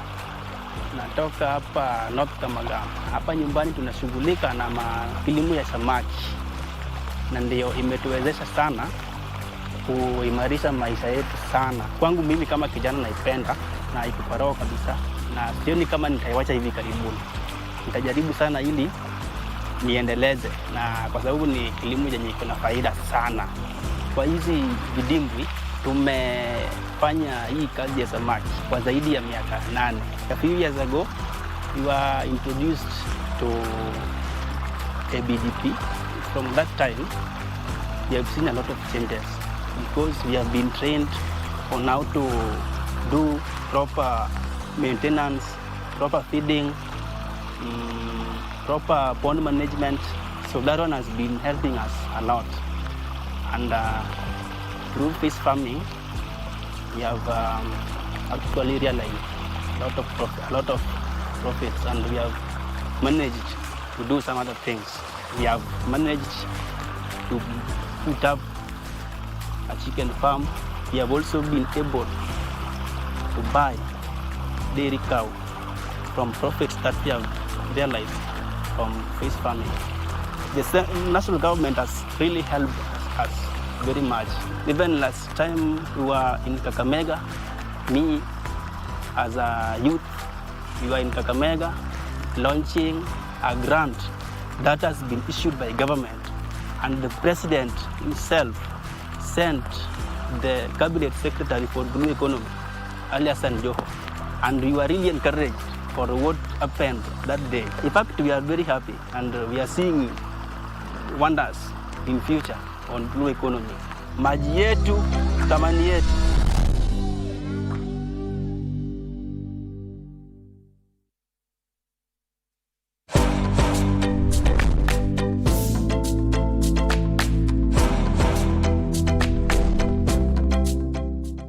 Mimi kwa majina naitwa David Ekale Epem. Hapa penye tuko hapa kijiji naitwa Juluk na Makat BMU.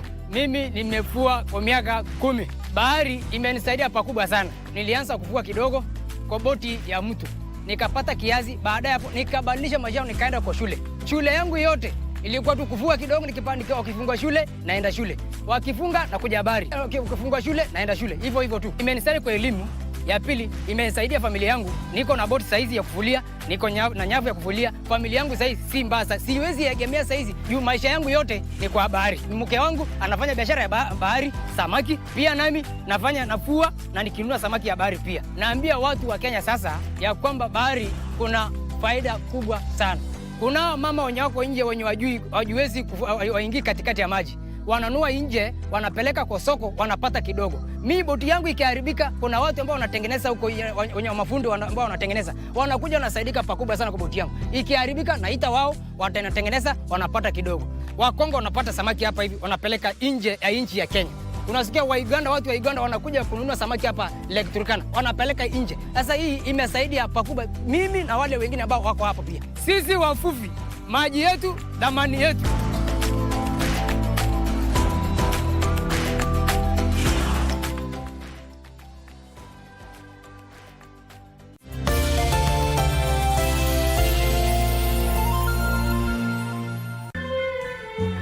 If we don't hear from Joyce by evening, I think we should. Najua ile kitu sitaki ni kuripoti mambo police station kwanza. Ukitaka kutuainiona tena, try forcing him on me. If you can't stand him, what makes you think I can? Sababu yako kuwa hapa ni nini? Really, Dad? We're going to do this right now. When was the last time Joyce called you? We, ni fire. Kushwa si Mama Musa. That's it. They say the earth without art would just be get it? We circumnavigate the globe and traverse the local scene to bring you art and culture at their very best. From fine art, culinary art, performing arts, and even cultural events, you name it, and we have got you covered. My name is Kevin Kasioki, and I will be serving you this and much, much more each and every Friday at 8 p.m. only on KBC Channel 1.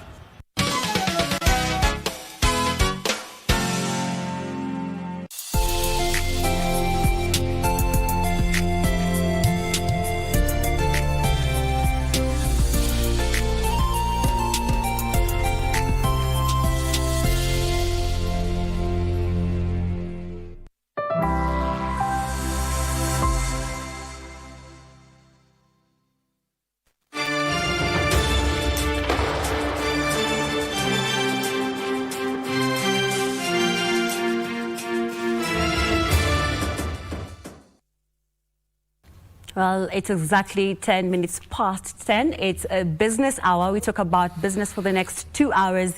And in studio, I am joined by economist economist at IC Group, Chachi Logutu, and also at a council member at ISPEC, that is Wycliffe Bichanga, who will be talking to us about the pre-budget analysis of the 2025-2026 budget.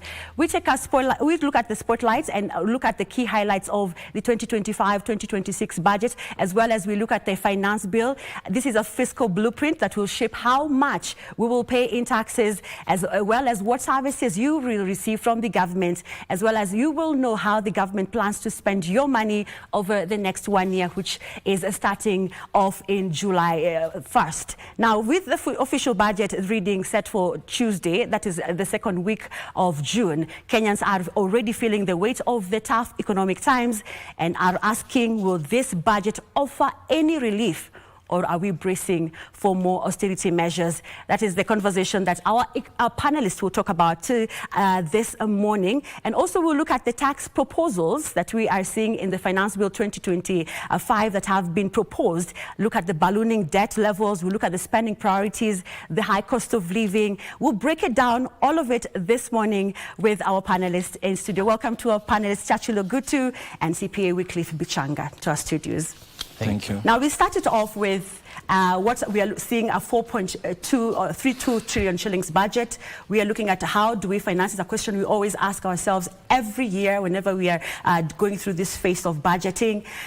From where you sit, do you think this budget is being prepared in the right way? Start with you, CPA, yes. Thank you, Erimo. And just want to say that this is a conversation that we should be having as a country, and I'm happy that you've given us a chance to deliberate on these issues. In terms of budgeting, I think our biggest problem has always been that we've never achieved a balanced budget. We always have a deficit. So you see, we're saying we're going to spend 4.2 against projected revenues of maybe 3.6 million, and 3.4 actually. So what that means is that we will have to borrow more to finance this budget. And the question has always been, how hard is it to live within our means? I know that when you speak to government, they will tell you that we've got to spend this much for us to be able to give you a conducive environment. For us to be able to support the 50 million Kenyans, we've got to spend this much. But if you look very keenly, what has been happening over the years is that our budgets have been increasing. At the same time, our borrowing levels have been increasing. So I don't believe that for sure we need to spend 4.2 trillion. It's possible to spend less if only we were very intentional on this. Questions have been asked that is it possible to open our budgets and clearly ensure that maybe we budget through programs, activities, so that we ensure that we are not budgeting wastage. Because there's a feeling that in that 4.2, there is a portion of the money that is going to be wasted and probably misappropriated. And yet, we do not even have that money in the first place. We are forced to borrow. Okay. So, and we'll come to the borrowing part of it. But Chachulo Gutu, if we can bring you into this conversation, how would you describe the overall economic context in which the 2025-2026 budget is being prepared? Yeah, thanks for having me, and also Wycliffe. I mean, the budget is executed within a certain macroeconomic environment. And if you look at how things have been in the last couple of years, it's been quite fragile, so to say. You look at because some of the taxes, if I may look at it from the financing side, it relies on consumption from individuals, corporates, and also the households. And if you look at even the statistics that you've seen from the economic survey, is speaking to the real wage income on a declining basis. So that means that even the indirect taxes haven't been performing well, and even the numbers up until April this year has been telling us that is from July last year to April this year, the kind of tax revenue that has been achieved has been dismal, just based on the fragile economic environment. So I think even the context that we are preparing the budget for the next financial year needs to be relooked at. And also we've seen even from the National Treasury, they are speaking of a third supplementary budget just to revise the budget downwards, at least for the current financial year, which means that even as we start preparing for the next financial year, there might be a bit of some realism that needs to be injected. We are also relying on the budget committee, which will also look at on the expenditure side, what Wycliffe is talking about, where areas whereby we can now be able to revise the budget. And as it is, I think it makes much sense to revise it much lower, at least to be able to accommodate the current macroeconomic environment. Okay. And as CPA, you were talking about room for adjustment. Is there still room for adjustment when it comes to these priority areas undergoing at least substantial revision as part of the broader, maybe, austerity measures designed for fiscal consolidation? I believe so. I believe we still have time. There's still space, as long as we have the goodwill to actually do it. And why I think it is also important for us to be doing what we call public participation, it's for the rest of us to put our voices and say, you know what, this is not necessarily right. And it's our belief that government is listening, so that we're able to now do the right thing, because it's not sustainable to keep on borrowing. But do you think Kenya is on track when it comes to its fiscal consolidation path? We have seen deliberate efforts to look like we're on the right path. So it is our hope that we will actually translate, we will mean it. Because why I'm saying this, we've seen, you remember what happened in the Finance Bill 2024? If you look at this year's Finance Bill, you will see that it is a deliberate move to move away from doing the things that made Kenyans very angry with that. So you get a feeling that yes, there is one side that feels that yes, for sure we need to listen and be on the right path, but we live to see. Okay. Churchill, what are the key expenditure priorities as you have interacted with the budget policy statement outlined in this year's, or rather in the next financial year's budget, and do they align with Kenya's development agenda? Well, if you look at the key sectoral allocation, it's not diverting from what you've seen in the previous years. I look at the largest sector is now education, is receiving right about 700 billion. This is out of the 2.4 trillion that is going towards the national government. So 700 billion is going towards education. But you can see we have the largest employer, Teacher Service Commission, getting like gobbling half of that.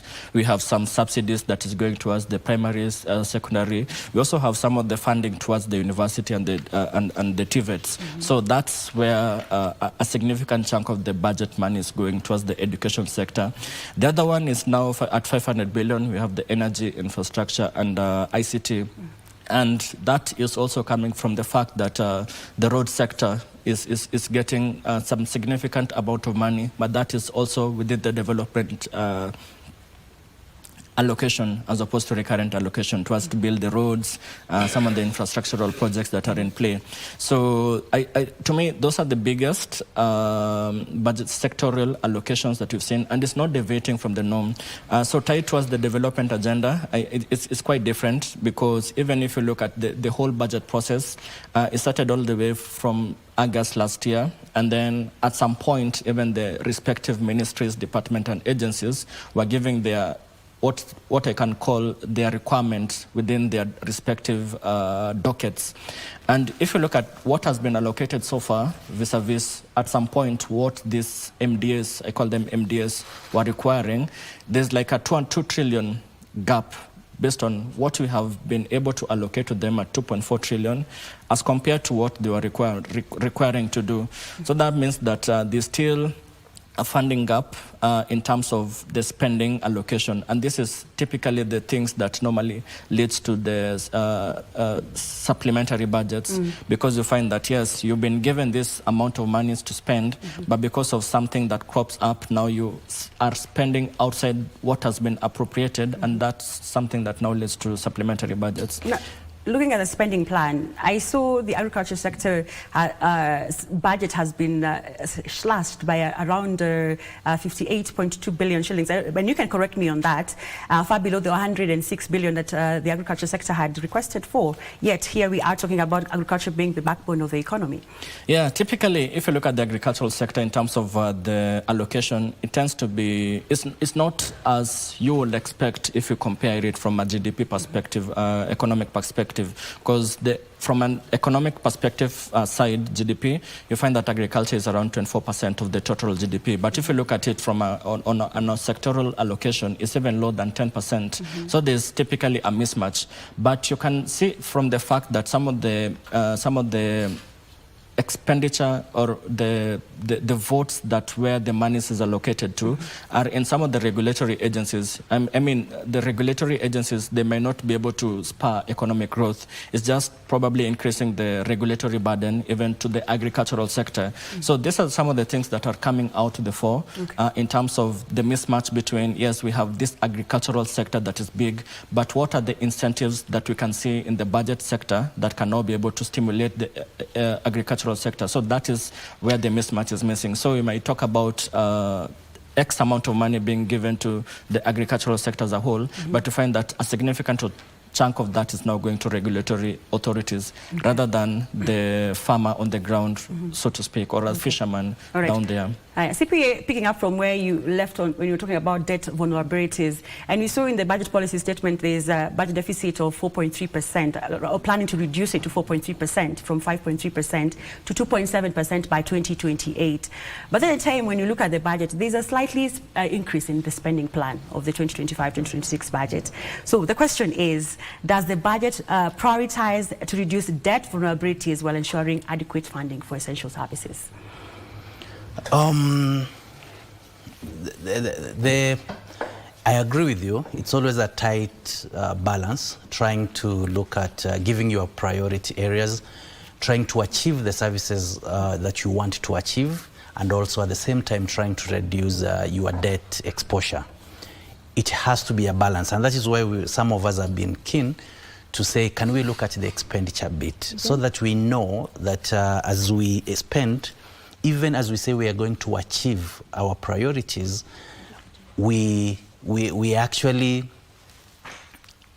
spending the right amount. Because, and that is why I was keen to say, is it possible that there is wastage budgeted in there, so that we don't affect service delivery, but we affect any wastage that is in there. If you do that, you're going to achieve two things: that you're able to deliver, but at the same time, you're able to reduce your debt exposure, because we have to be worried about the debt levels. Yeah. But I saw we are borrowing more from the domestic market than from the external market.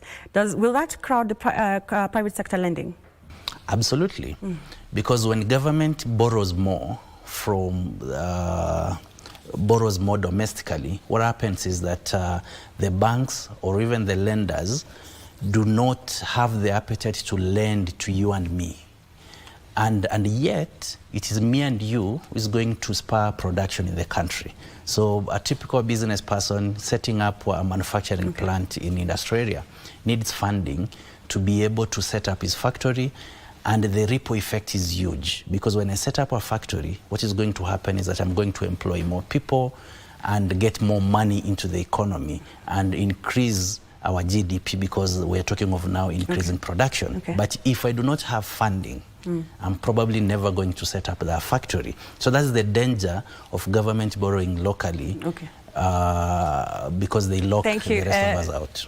All right, I was about to cut you short because we were about to go to the unveiling of the government litigation committee at State Law Office. The Attorney General was addressing right there, but we'll play that clip later on in our broadcast, so do watch out for that story in our various bulletins during the day. Now we continue with CPA, as what you were talking about, ensuring that we focus on areas that are bringing in money, that is manufacturing sector as well as the agriculture sector. But having interacted with the finance bill, CPA, Wycliffe, does it close the loopholes and enhance efficiency in spending, including addressing those tax expenditure which has historically been exploited?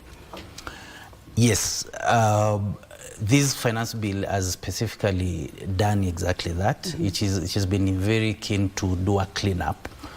And we've also seen deliberate attempts to reduce the tax expenditure. So the tax expenditure is basically the taxes that the government forgoes. So if I give you a relief somewhere, that becomes a tax expenditure to the government, because ordinarily they could have gotten this money. And we've seen that happen because we've seen a number of items being moved from the first schedule of the VAT Act that is being exempt. They have been moved either to standard rated So that is an attempt to actually reduce the tax expenditure, and that is also stipulated when you look at the medium-term revenue strategy. That has been very clear that we have to reduce the tax expenditure, which is, when you look regionally, I think we have the highest. It stands at about 3.3%. So that has been achieved, and has been achieved, and I think this also started last year in the tax amendment bills of 2024. So we've seen that progressively coming in. We've also seen certain cleanups being done through this finance bill. When you read the whole finance bill 2025, you realize that the major part of it is just a cleanup, which is desirable, because we enacted tax policy, which has also we've not been following it, but you can see a deliberate attempt to go that route. Okay. Churchill, what are your thoughts on the new tax proposals in the Finance Bill 2025, and which one stands out for you? And also, from where you sit, are these tax measures realistic in terms of budgeting? Well, so looking at the bigger picture, you find that from where we are in the current financial year, the target revenue is around 2.58 trillion. And then you're moving to 2.76 trillion for the next financial year. So already there's an increase of 176 billion. So out of this 176 billion, you find that the tax laws amendment and also the tax procedures law that came in effect in December is expected to raise right about 70 billion. So you have a gap of around 106 billion. So, and what we have been informed by the National Treasury is that the finance bill is actually coming in to net in around 30 billion. Allow me, Churchill, to cut you short. We are going to go live to the LSK office. If you can go right ahead. Carrying out this assignment because we'll be watching. They hope that they can get resolutions to aid the various matters that have been lounging in courts for years. Thank you. Attorney General is very information, and now invite the states. Should there be any questions, clarifications, and I respectfully request that we limit this. Members of the state. Yes, from Kayo? Yes. One of the questions that the committee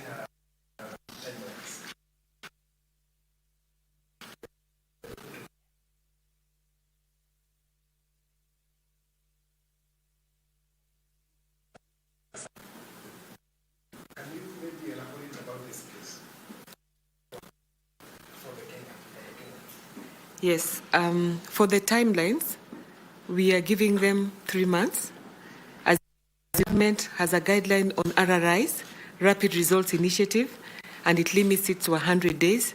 We are trying as much as possible to limit ourselves within those 100 days. But even before the 100 days, should we have resolutions or have them up?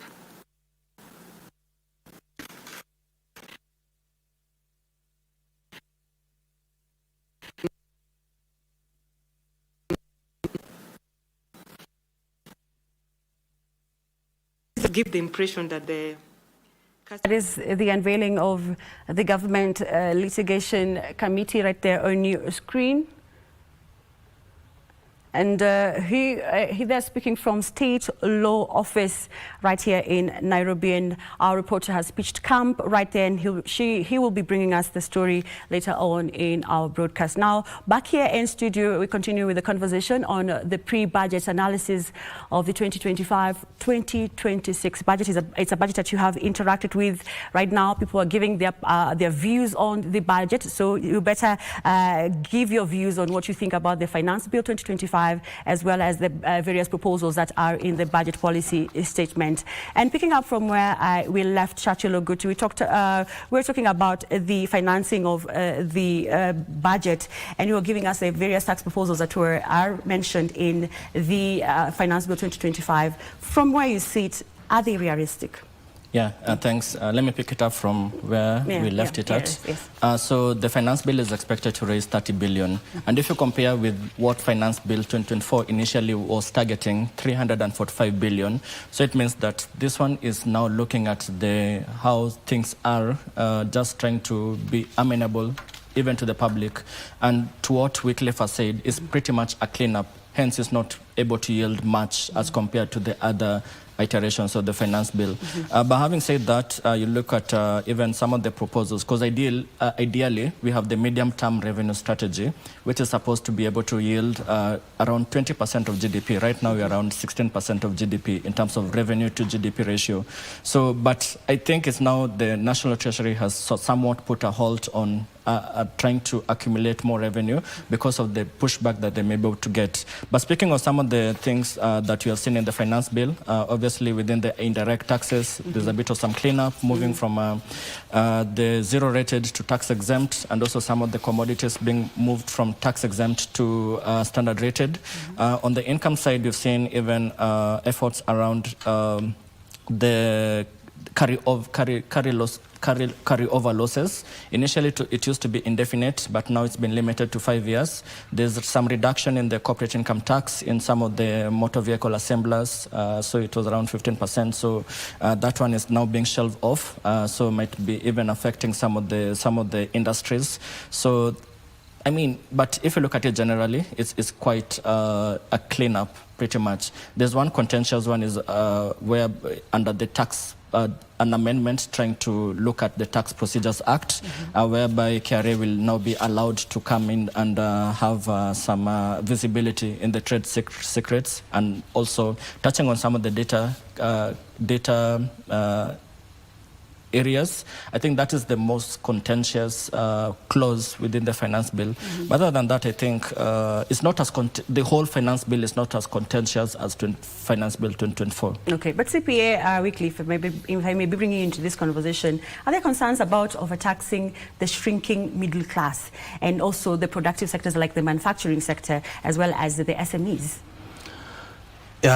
Yes, I must say yes, and even referring back to what Churchill just referred, the medium-term revenue strategy, the whole idea was that we progressively reduce our taxes because there is a very clear correlation between taxes and production, so that when your taxes are low, you are encouraging more people to produce. The medium-term revenue strategy talks about progressively getting the VAT rate to 14%. So there was even expectation from our side that this finance bill was going to give us maybe a 15% tax rate for VAT, because we believe that the more you reduce the tax rates, the more you are going to encourage more people to comply, and also more people get into business, produce more, and you may even end up collecting more. So in terms of are we overtaxing people? In fact, I just want to talk about the PAYE. We were expecting, some of us were expecting, that there was going to be a revision on the tax bands, the PAYE tax bands, because we have a situation where we have 10%, 25%, 30%, but you get to 30% at 32,333. Anyone earning above 32,333 is taxed at 30%. Then we saw the Finance Bill 2023 had introduced 32.5% and 35%, which we also expected there was going to be an adjustment, probably do away with those high rates, because when you tax people up to 35%, you are reducing consumption, because the disposable income is affected. And this also will affect your other taxes, particularly the consumption taxes. Because if you do not have that money, you're not going to spend, you're not going to pay VAT. So we've been giving suggestions that, you know what, let's look at having our highest band to be maybe the 30 that we used to have, or even lower, so that we're able to have more disposable income, so that we can end up collecting more in consumption taxes. But we've seen that this finance bill was quiet on this. We still have people being taxed at the 35%. We still have 32.5%, and we have people progressing to 30% quite fast. We've done, some of us have done a comparative analysis regionally. You will be surprised, Werimo, that in Ghana, the equivalent of our 32,333, where you get taxed 30%, in Ghana, you will have to earn up to 265,000 for you to be taxed at 30%, which makes sense. But even if we are not to get to 200,000, can we at least have somebody earning 100,000? You get 200,000, that's when you get taxed at 30%, because our tax bands are quite narrow, and that is a big concern. Okay. Churchill, there's been a persistent issue of taxing the informal economy. And of course, the government has been trying and deploying measures to ensure that the informal economy are part of the tax band. But when you look at the finance bill, does it in any way try to bring in the informal sector so that is not only a section of Kenyans that are funding this country? In my assessment, I'm not saying that. Because if you look at it in terms of direct taxes, by direct taxes, you're talking about the corporate income tax and also the pay as you earn. I mean, those is within the conduit of the formal employment, be it corporate income tax. Is a bit hard now to tax on the corporate side some of these businesses, enterprises. And also on the pay as you earn is just strictly within the formal employees. So now the thing that remains is now on the indirect taxes. So that speaks to the VAT and the excise and the likes here. So you can make an argument that it's somehow even affecting them. If you look at some of the proposals that have been contained, which is broad-based, things such as on the excise duty, there's some revision in the spirits. This is some of the commodities that the informal sector employees consume as much as the formal employees. And also on the VAT, there are a number of some of the proposals which will also touch them. So I can't say that that directly it might affect them. Well, the argument that can also be made is also some of the digital taxes that have been introduced, but also that one is pretty much touching on the formal establishment as opposed to the people within the informal sector. So that's what I'm saying. It's still challenging to tax. Finance Bill 2024 had proposed now the 5% withholding tax on the agricultural produce, but we know that that was shelved off. We haven't seen it being introduced. We didn't see it introduced in the tax laws amendment that came in effect in December. We haven't seen any kind of iteration, at least to be able to target the agricultural sector. We haven't seen that. We've seen some proposals within the input sector, within the inputs of the agricultural, but that is not within the informal sector. So broadly, I'm not seeing anything tangible or significant that is affecting the informal sector. Okay. Talking of the digital marketplace, which you've mentioned in your response, there's a proposal to amend the Excise Duty Act to clarify goods and services supplied on the internet or an electronic network. What was there previously?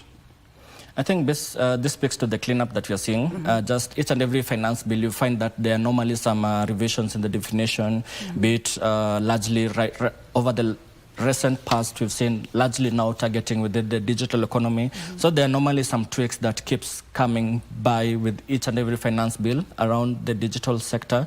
We've seen, just case in point, at some point we had the significant economic presence tax that was reintroduced or proposed to be introduced. I think it was Finance Bill 2024.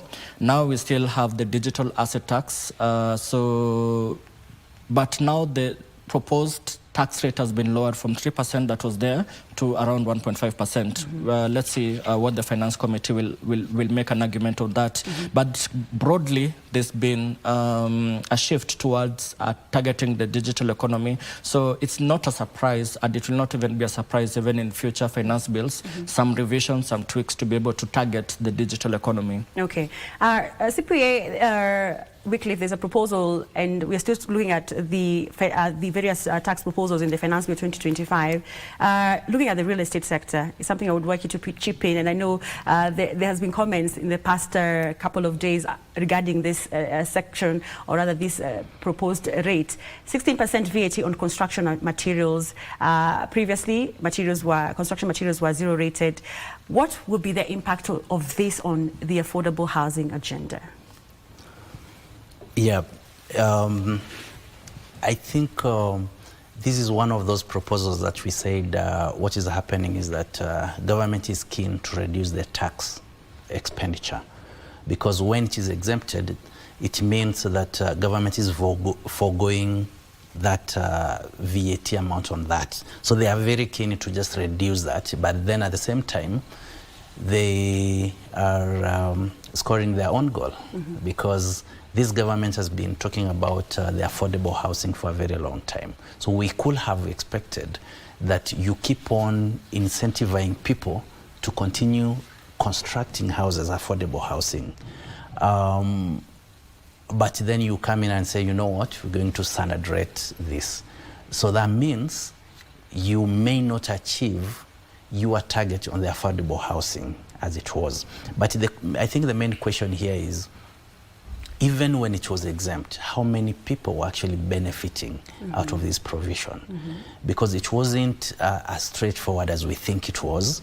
There were very few people actually benefiting out of this. Maybe getting clarity on this, saying, you know what, this is standard for everyone, let's do what we've got to do, maybe is a good thing. Okay. What of the 15% preferential corporate tax for developers constructing 400 units and more annually? Yes, it is a similar thing. It's a similar thing. So what they have done is that they have cleaned it up from VAT and also income tax. So there are people getting preferential rates, 15%. They are being told, you know what, you are not any special. We can somehow still do our houses. My own thoughts on the affordable housing is that if we were able to sort other areas, for example, sort our infrastructure, maybe the affordable housing could not be an issue, because if your infrastructure is really good, people can live wherever. People can construct houses. You know, if you are able to move to Nairobi from Nakuru on a daily basis, when the infrastructure is really good.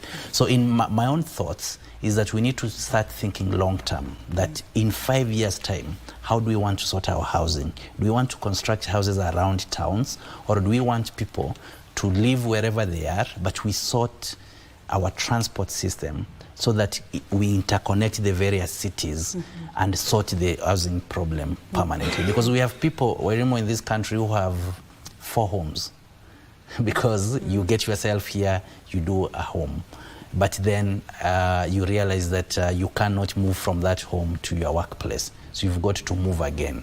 So if we sorted the infrastructure, we shall have sorted many of these issues. Okay. I don't know whether, Churchill, you agree with what CPA Wycliffe is talking about, sorting the infrastructure, and you can live anywhere, sorting out the affordable housing gap that is in the country. I don't know what your thoughts are in regards to what he's saying. Yeah, I fully agree with him. If you are able to sort the infrastructural projects, the infrastructure, it can come in and also reduce even the, come in and partly address the issues that the affordable housing projects is trying to do. And if you look at it, in terms of the demand of the affordable housing, you find that some of the houses are being built in some far-flung counties, which you try to look at the economic sense of it, it might not, it doesn't even make sense. And that now speaks to the numbers that you've seen even in terms of the affordable units that have been constructed. The goal is now to do close to 200,000 units a year, but we've been punching below our weight, less than 10,000 units a year. So at least now we're starting to see some progress, but still it's below the 200,000 units per year that we're talking about. So that speaks to about the issue about the demand of this affordable housing that we've been talking about.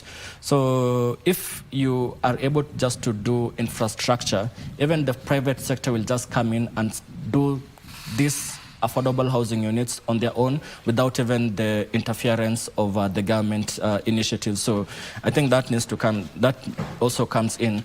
Tied to that, there's also the reduction in the export promotion and investment levy from 17.5% to around 5% thereabout. So that one at least is going towards the bigger construction industry, not just the affordable housing. So I think that's a welcome relief to that particular sector, which has been slowing down over the last couple of quarters. Okay. Are there measures in the finance bill that are addressing the manufacturing sector? You know, we've been talking about growing the manufacturing sector from the current 7% to 20%, but it's been slowing down over the years. But when you look at the finance bill and having interacted with it as CPA Weekly, what have you seen are the proposals that are addressing this issue? In this finance bill, I will actually say I've not seen proposals that are supporting the manufacturing sector, which is a little bit disappointing, considering that even when you look at the GDP contribution over the manufacturing sector, it has been declining over the years. And you will think that deliberate moves will be made to support that sector. I just want to then talk about what Churchill spoke about on the tax losses being capped at 5 years. That to me will be a move that will discourage the manufacturing sector and other sectors that need heavy capital investments. Because if you invest heavily in terms of billions, and for whatever reason your business doesn't pick up in 5 years, you're going to have capital allowance, losses due to capital allowances. If you've done, you know, the machinery, big machinery that you've put in, you've had to do infrastructure developments for your organization, you're going to have capital allowance losses, capital allowances contributing to your tax losses, which you will be comfortable in an era where you know that you can carry your tax losses going forward, maybe for another 7-6 years. But when you're being told you must utilize these tax losses within 5 years, what is going to happen? You're going to be shy from investing heavily. So that, to me, is another area that is going to affect manufacturing negatively. What of you, Churchill? When you look at the manufacturing sector, it's been, as CPA Weekly has said, the growth, or rather the contribution to the GDP has been declining over the years, but yet there's nothing being done, or whatever is being done is quite insignificant for us to notice. So from where you sit, does the bill as well as the proposals in the budget address these issues that our manufacturing sector are facing? Not really. The target is manufacturing as a share of GDP should be 15%, but even when it came in, that was 2017, that was when this particular goal came in place within the bigger Vision 2030. We've been still at 7%, so it doesn't address, even if you look at the finance bill proposals, and also if you look at even on the spending side, what has been allocated towards manufacturing is even below 50 billion, so it doesn't even address some of these issues. So I think it's more that needs to be done. One, you find that manufacturing has linkages to other sectors. It has linkages to the agricultural sector. It also has linkages to some of the other external sectors, be it the apparel, what you're saying within the EPZ sector. But what the environment that we are in right now, we have the tariff wars coming in. We also have AGOA, African Growth Opportunity Act, which has boosted the EPZ and in a way also the agricultural, the manufacturing sector, but there's a likelihood it might lapse when it's coming due in September 2025. So how is the government positioning itself to be able to at least stimulate this particular sector amidst the probably expiry of AGOA and also the 10% tariff wars that is playing out across the globe. So I think the interventions that needs to be done is even outside the budget. It needs now to be more forward thinking, even in terms of negotiations between the Kenyan government and the US, at least to revive that sector. The other sector is now on the other sectors, such as on the agricultural produce, which has linkages to the manufacturing. I think also more efforts needs to be done towards those areas to be able to revive the manufacturing sector. As it is more than some of the tax incentives that is there, because now the government is even looking at reducing some of the incentives on the tax side to the manufacturers. So it's more of, okay, how is the business environment supportive to them? Is our cost of power as conducive to support manufacturing? If it's not, what needs to be done? So those are some of the things that even over and above what we're talking about in terms of the budget initiatives that needs to be addressed. Okay. Cyprian Wycliffe, with Kenyans living on the edge, with the high cost of living, increased taxes, does this budget support economic recovery and long-term growth? Picking up from what Chachi Logutru has talked about, various sectors, priority areas. Yeah, so I will say yes and no. That there are those areas that when you look at the intention, you can then see that this supports us. But I will say no in terms of just supporting what Chachi has said, that we've got to see deliberate moves to have a mindset of production, that are we going to increase production? So, for example, we've got to address our power needs, because we know that our power needs in the country are high. Our cost of power is high. How are we being deliberate in terms of reducing the power? We know that when tax rates are high, PAYE rates, I mean, the labor cost goes up, because if I need to give you a net figure of X amount and the tax rates are high, so I need to give you a higher gross amount. If those rates were adjusted, you're going to see labor cost going down in the country. So when you have the labor cost going down, you have more people setting up in the country to spur economic growth. We've got to be very deliberate on these needs. I think what we've seen is that we are a little bit conscious. We do not want to reduce rates, because we think if we reduce rates, we're going to lose out on the overall amount collected. But some of us believe the effect will be the other way around, that if you reduce your rates, you're going to encourage more people, you're going to encourage in the long run. So we need to stop looking at it in the short term and look at the long run, that we're actually going to spur economic growth if we were deliberate on these issues and reduce some of these things. Okay, and to spur economic growth, of course, we have to bring in the counties into the picture. And of course, they are set to receive about 436.7 billion shillings. Is this sufficient to support effective devolution, as well as some of the sectors that have been devolved, like health sector? Well, if you look at the equitable revenue share is around 405.1 billion to counties, and there is normally some additional amounts that is conditional allocation, so that works to around the 436 billion that you mentioned. But then again, there's normally this tug of war between National Treasury, National Assembly and the Senate in terms of the equitable revenue share. At some point, the Division of Revenue Bill, which now splits what goes to counties, was contested because of Senate wanted a higher allocation, I think 465 billion.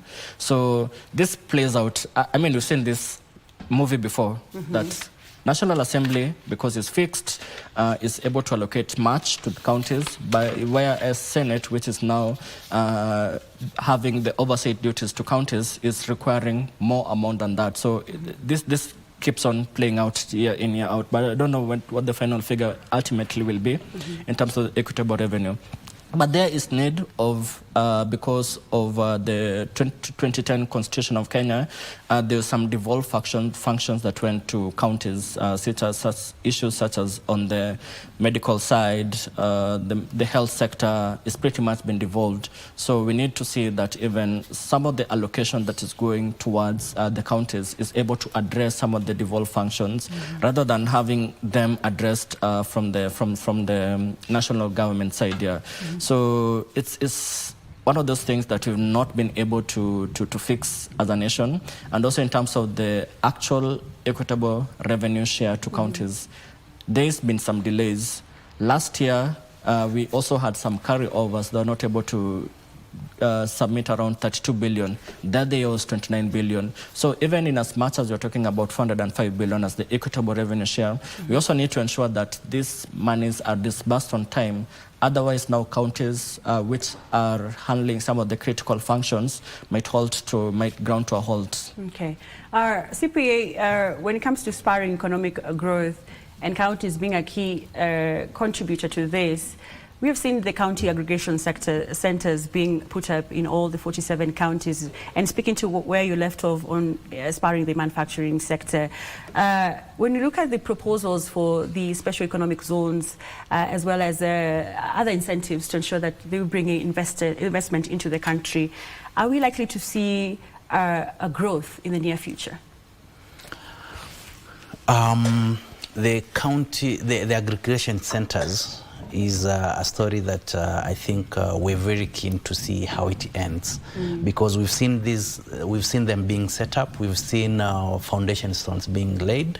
I do not know any county that has actually successfully developed that. So we've seen pledges, the county is going to put in 100 million, national government X amount, but I do not think any county has actually successfully succeeded in or rather completed construction of the same. But if they were to be completed as the plan is, then I think it's a good way to sort of devolve industrialization to the counties, because we have a situation where Nairobi, Thika, I think, and Mombasa are the major industrial towns in Kenya. But is it possible to have these taken down to the counties, being able to create employment at those levels? And that will also help us reduce other pressures, like the housing pressure that we see, because we're going to have employment there, so we may not need to all travel to Nairobi to look for employment. So if that works, when it works, we will be happy, and I think it's a good thing. However, I must say that as a country, and I've seen a few people come up with this discussion about viability, economic viability of our counties, and I strongly believe it is time to have that conversation as a country. That we have 47 counties, we have 436 billion going to the counties. When you look at that amount, how much of that amount is used for recurrent expenditure?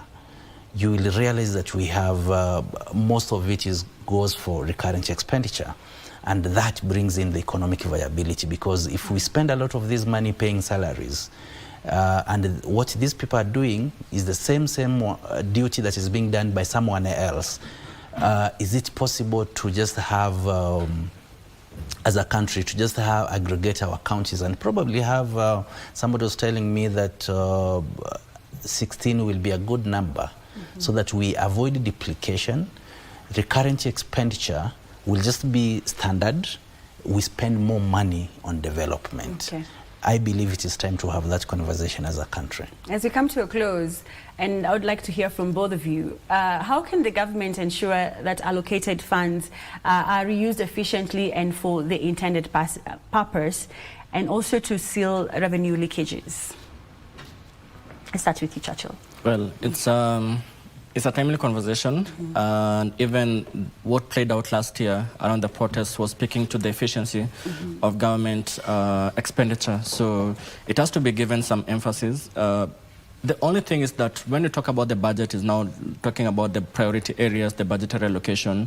But after that, unless now you start looking at the quarterly reports that come from Treasury, and also the Auditor General reports that come after 12 months after the end of the financial year, and also after that we have the parliamentary committee that looks at the budget execution. So it's not, we don't have a sense of real-time efficiency of some of these things or some of the government expenditure. So, but ultimately we need now to review them to be able to ensure that there's some efficiency. A case in point is South Africa. Timely, they are going through the budget process, but then they had to redo the budget 3 times this financial year. But one of the things that now they are keenly looking at is now efficiency. And they've come up with a time plan of reviewing the projects, the programs that are funded, and knock out some of them which are not efficient. So if Kenya can go that similar route, I think it will be helpful on the long haul. Thank you. As we come to a close, your final thoughts on ensuring that the funds are being used correctly? To me, we've got to make use of our constitutional offices. We've got to take seriously reports coming out from the Auditor General's office and the Control of Budgets office. We set up those offices for a reason. And it sickens me to see that those reports just come out and nothing happens out of it. As ISPAC, we did an analysis recently on the reports produced by the county governments across the country. And you will be surprised that very few counties got the qualified opinion, unqualified opinion. So that tells you on the lot that we have out there. But no one talks about it. So we really must use the reports coming out of our constitutional offices for us to go forward. Thank you so much for that. That has been, or has been, that is actually CPA Wycliffe Bichanga, who is a council member, ISPEC, and also Chachilo Gutu, economist at IC Group. We've been with us for the past 1 hour as we talked about the 2025-2026 budget analysis. This is a conversation that is not ending here. We'll continue until the 12th of June, when the D-Day, the day that we'll be expecting John Badi to present to us the budget for the financial year starting July 2025. My name is Wairi Mojenga. We'll be right back with the next conversation on anti-counterfeit authority, as well as we look at how we can be able to curb substandard goods entering into the country. We'll be right back.